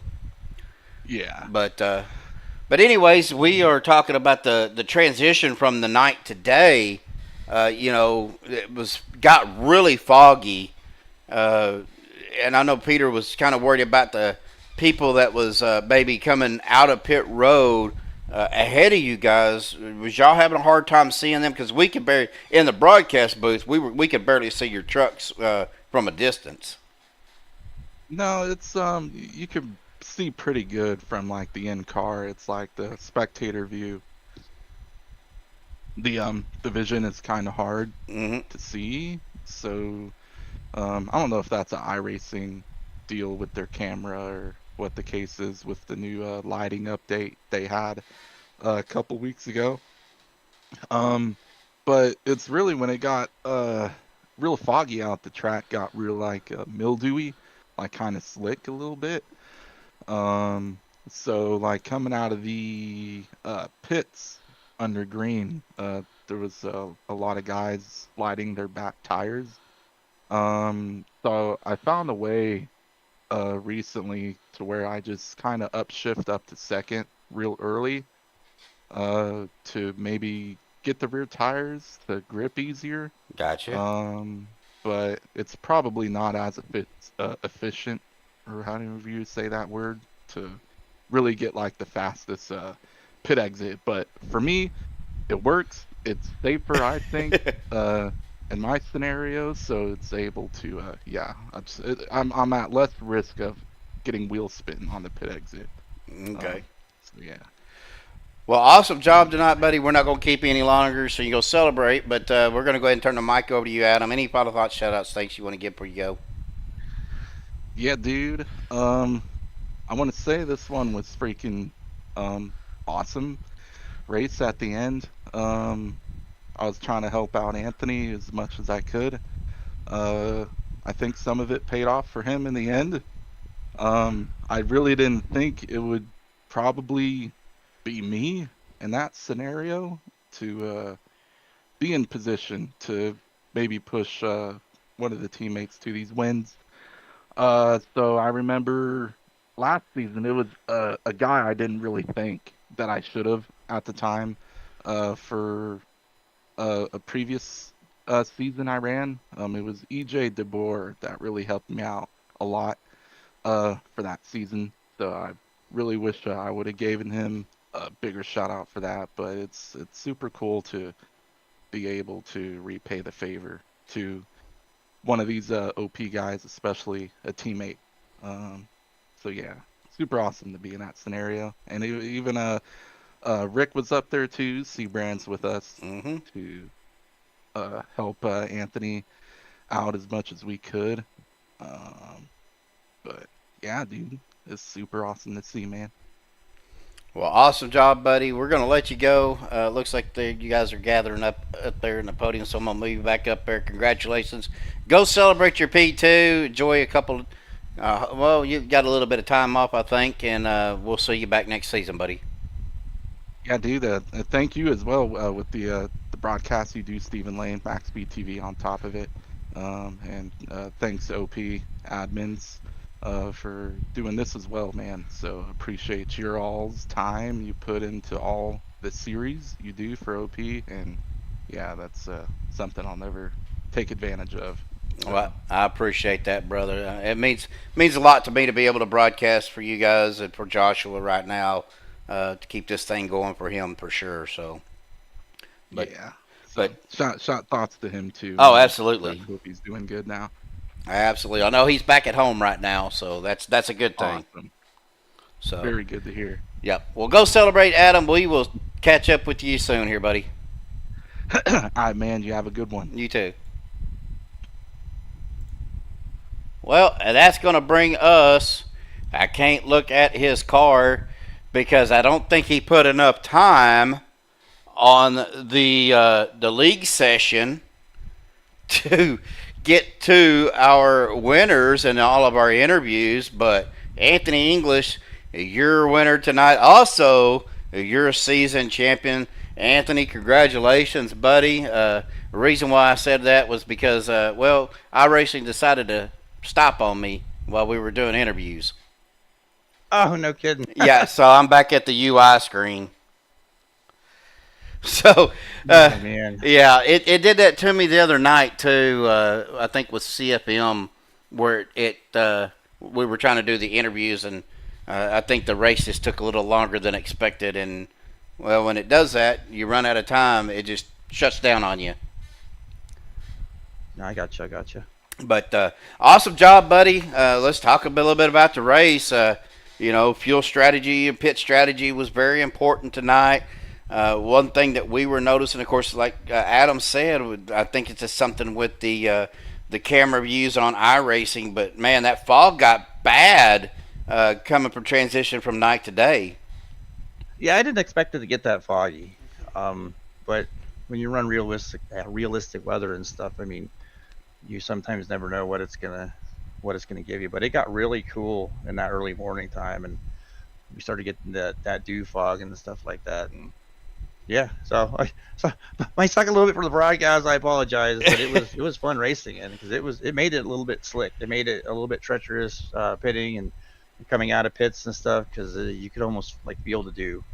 Well, I know we noticed a couple of trucks were having issues coming off of pit road down on that apron trying to get up to speed. We had that one little incident. I think it was the 069 of Ryan Callahan kind of jumped up above the yellow line, which caused that first caution because everybody just kind of pushed up trying to avoid that and end up collecting. I think Logan Logan was a part of that. Him and Dustin Loxton got together. It was really nothing anybody could do other than trying to miss the trucks coming off. Was you feeling any traction issues either coming onto pit road or off of pit road prior to the transition?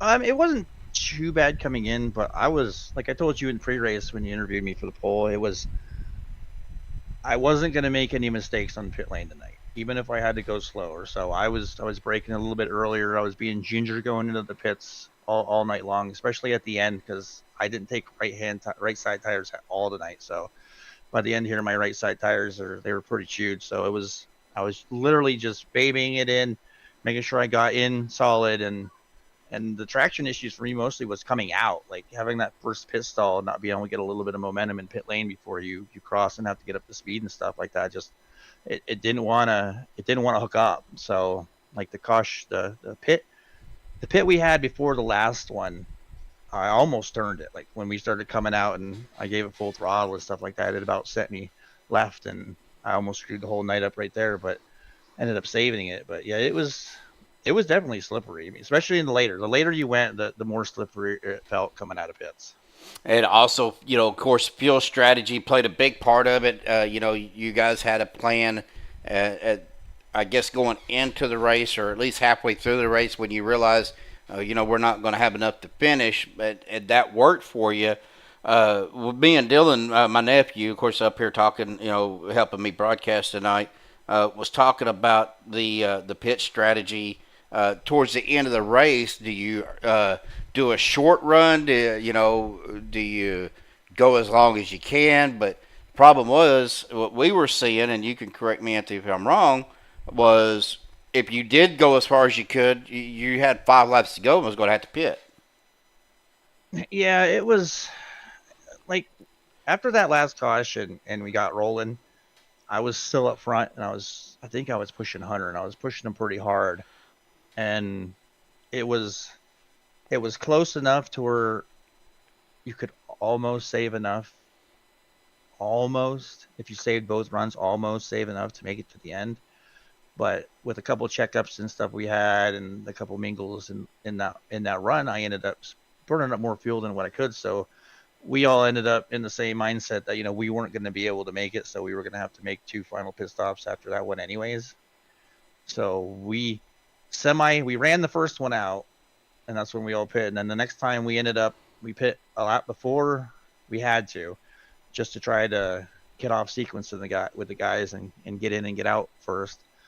And then as soon as we came out, we set our fuel up and everything, because as soon as we got in our window, we wanted to pit no matter what. So that's exactly what we did. As soon as we got in our window where we had enough not only to finish, but maybe at least for 1 green, white checkered, we went in and pit again.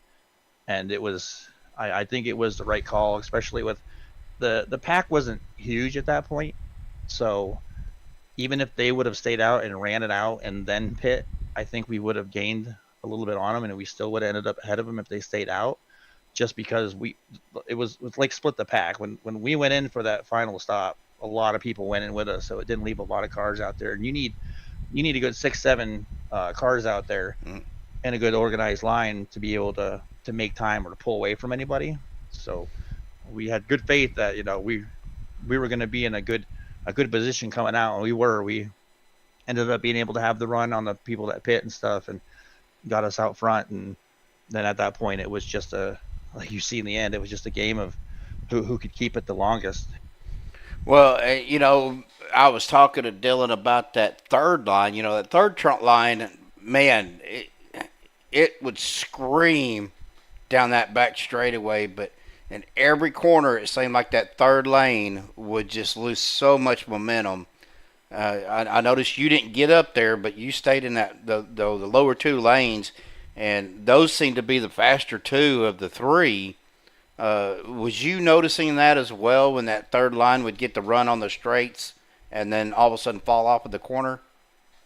That was all temperatures there, Steven. That was even though the track was cooler and stuff like that, I mean, you get a good solid lap and a half pushing, and then it just starts getting warm, and you got to breathe it. So if you didn't have the ability to get a good enough run and make that third line work within the first like 2 laps of being up there with somebody pushing, that's when you end up with the overheating problem. So you Okay. push hard in the straights, and then you back off and you cool it through the corner so you can push in the straights. So it was definitely a temperature thing. I mean, because you seen earlier when the top line got a run and stayed up there and stayed committed and was able to stay up there and keep their speed going for that lap or two before they got hot. They were clearing us. They were clearing the middle and the bottom lane, and even the last 10 laps it happened a couple times. And then once everybody in that group up there just started, the pushers just kept getting hot. We were all trying to duck and dive and try to stay in front of somebody that was cool and try to stay in the line that was moving and not get shuffled back or not get stuck too far back or anything. And Gotcha. it was pretty wild. But yeah, I mean, it's always a temperature thing. It's all about timing and temperatures and the temperatures of the pushing trucks around you. Gotcha. Well, awesome job, buddy. Congratulations. Of course, season 16 champion, winner of the Buttkicker system. Awesome job, Anthony. We're going to go ahead and turn the mic over to you. Give me final thoughts, shout outs, thanks you want to give before you go celebrate. First and foremost, I want to thank everybody that helped me tonight. Even people that were on my team, they were being honest and to the highest regard of integrity, and they pushed their hearts out, whether it was me, whether it was Peter, whether it was Dustin and stuff. I mean, everybody that ran tonight and did what they did, big shout out to them and thank you. It means the world to me after 7 years finally be able to win a championship in one of these leagues. Like, this will be one of those nights that I definitely never forget, especially with the wild and hard racing that was happening at the end. Everybody who supported Saturday, all the way from you guys at MaxspeedTV, Stephen Lane, Joshua Medlock, who's still recovering at home. Big shout outs to you, Josh. We love you to death. We still hope you for a nice, speedy recovery, and we want you to get better as quick as you can, bud. We all miss you having you around. Steve, we love you. We love everything that you've done for Josh, for the league, for MaxspeedTV and everything. You guys have always been one of the greatest parts of our Saturday seasons, having you on board broadcasting every weekend. It absolutely wouldn't be the same without you. Big shout out to all the sponsors, everybody that put in time and effort and money, whether it be the admins or just our sponsors who help sponsors the races and stuff like that to do the broadcasting and stuff like that. I mean, big shout out to all of them. I'm actually gonna rattle them all off here real quick. Start with Rick Seabrands. He's always been a big supporter. Mark Mann, Andrew Schroeder, Adam Kilday, Vincent, Peter, Dustin at Nerditudes, Shane Ward, Bubba Winningham, Alex Green, Michael Edgerton, and of course Buttkicker, our main sponsor for the Saturday series. Big shout out to them. And we can't thank everybody enough for what they do, not only for Saturdays, but also for what they do for other leagues, including our other leagues in OP. I mean, hats off to them. And like I said, hats off to everybody that's a part of it. The drivers, the admins. There's a lot that goes into this between the admins and the stuff that we do to provide you guys with a great community to race in every Saturday, Wednesday, and Monday. And, that's what we strive for. And that's what we're always going to strive for. Is just try to provide the best race in the most comfortable type of atmosphere that you can have in these type of situations. And we plan on continuing it strong, and I'll have a big announcement tomorrow with the next season's schedule and everything, so be on the lookout for that. And also we have an all-star race coming up in 2 weekends, which I'll be announcing tomorrow as well. Something else to look out for. And then, of course, everybody that watches, everybody that tunes into the stream, Dylan, for one, you're one of the big ones. I see you in there every week when I rewatch it. I see you root for me every once in a while too. So hats off to all you guys who watch and promote the broadcast and everything. All the family and friends that are able to let their loved ones get away enough to do this racing and have fun with it with their friends and stuff. All the way from the wives to the parents or whatnot, or depending on what situation you're in. My dad, who's always been a huge supporter of me, he watches almost every single broadcast and tries to root me on the best he can. He's always been an amazing person and support figure when it comes to my racing. And then, of course, my beautiful girlfriend Rachel, for letting me do this as much as I do. I'm surprised she hasn't killed me yet. But now that I've won a chip, maybe I'll slowly start to cut back a little bit. I doubt it. I doubt it. But yeah, I mean, just everything in a whole. It just takes so much to make one of these leagues go on, especially when there's 3 and there's just way too many people to go off. I mean, I could list the whole league. I could list every person in here who's done something and tried their best to make Saturdays, Wednesdays, and Mondays the best that they can, especially Jimmy Reynolds, who puts up with all of our other admin's crap all the time. Well, Jimmy has joined us up here in the booth. I didn't know if Jimmy wanted to say something to Anthony before we finish up our broadcast tonight. But Jimmy, welcome to the broadcast booth, and man, you guys had a heck of a run tonight. Yeah, it was a great night of racing. I was very happy with that. A lot of the 4 playoffs were up front a lot of the night, battling it out. I thought it was a great night. Anthony hit on a lot of the stuff that I was going to hit on, so I won't waste y'all's time any longer with that. But I do want to, as one of the main admins of OP, I wanted to come in here and congratulate Anthony on the chip and everything he does for Saturday and Wednesday and Monday. Everybody kind of has a hand in everything with this league to help each other out. Anthony's baby is definitely Saturday, and he does a very good job at it. And we're proud of him for the way he's running it and doing things. And I just wanted to come in here and tell him that. I felt that was a good way to do it. Thank you, Anthony, for everything you do for the league as an admin, as for running Saturdays. Anything else I'm missing? Thank you. Thank you for everything you do, and congratulations on the chip, bud. Thank you, man. Dude, you're gonna make me cry. Oh, thank you so much. I try my hardest. I know sometimes I have my moments, but I appreciate you guys working with me and stuff when I do have my moments. But we all have our moments.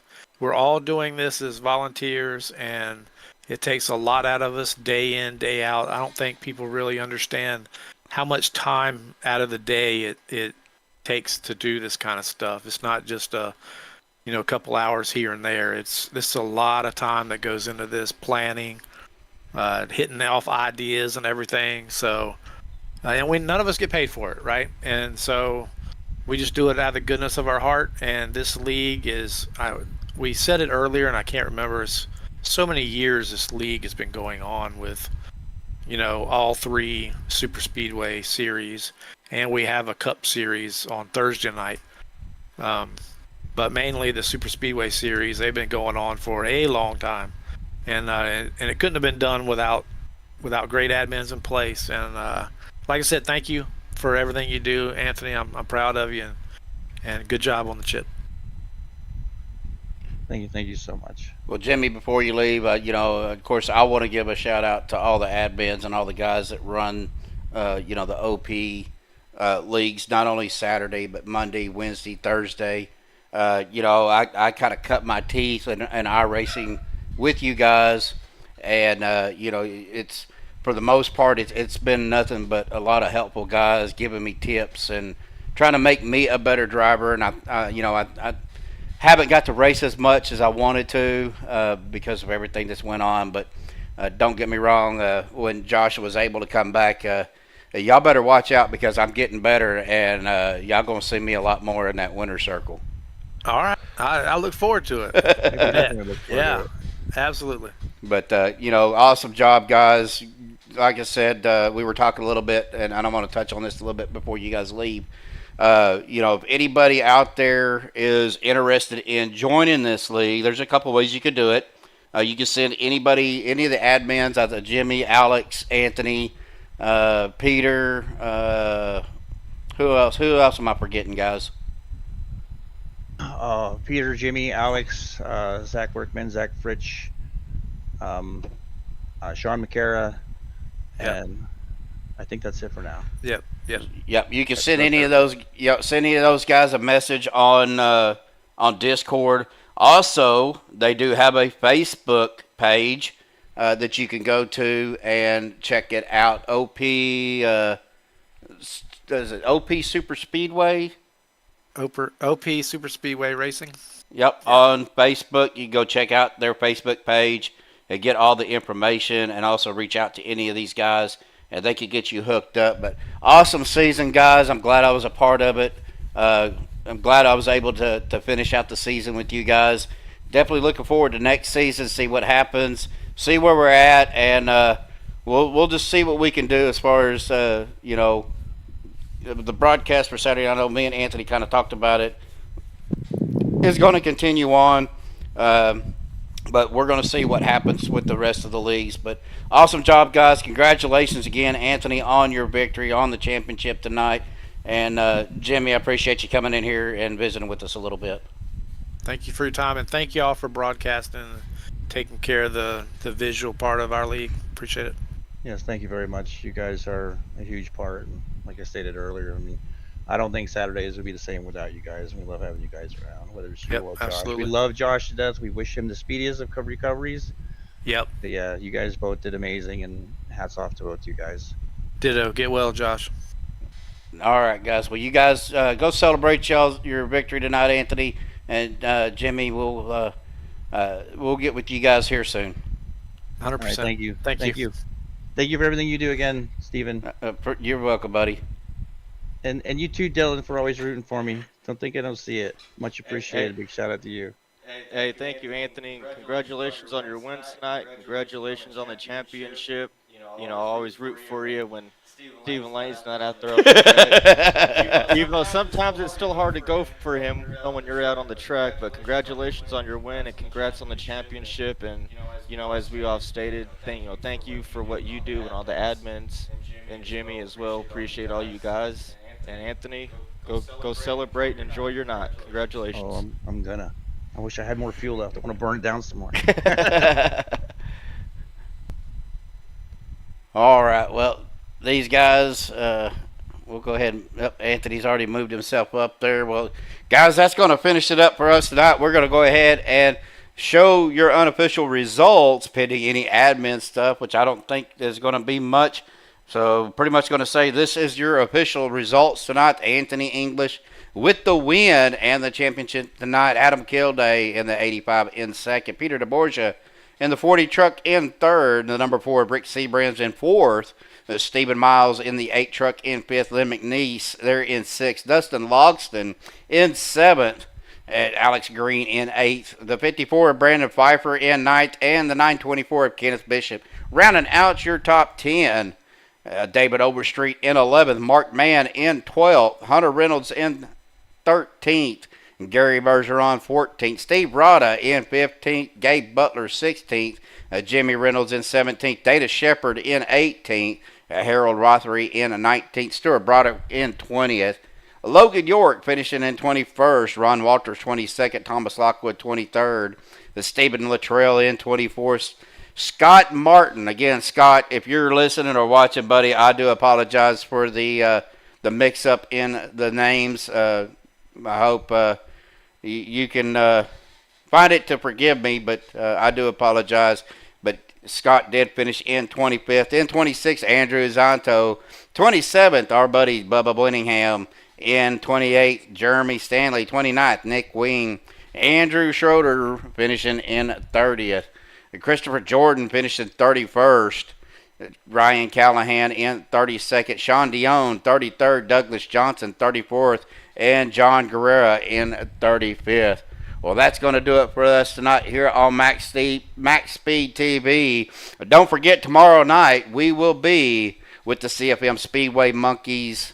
I believe we are at, let me look at the schedule here.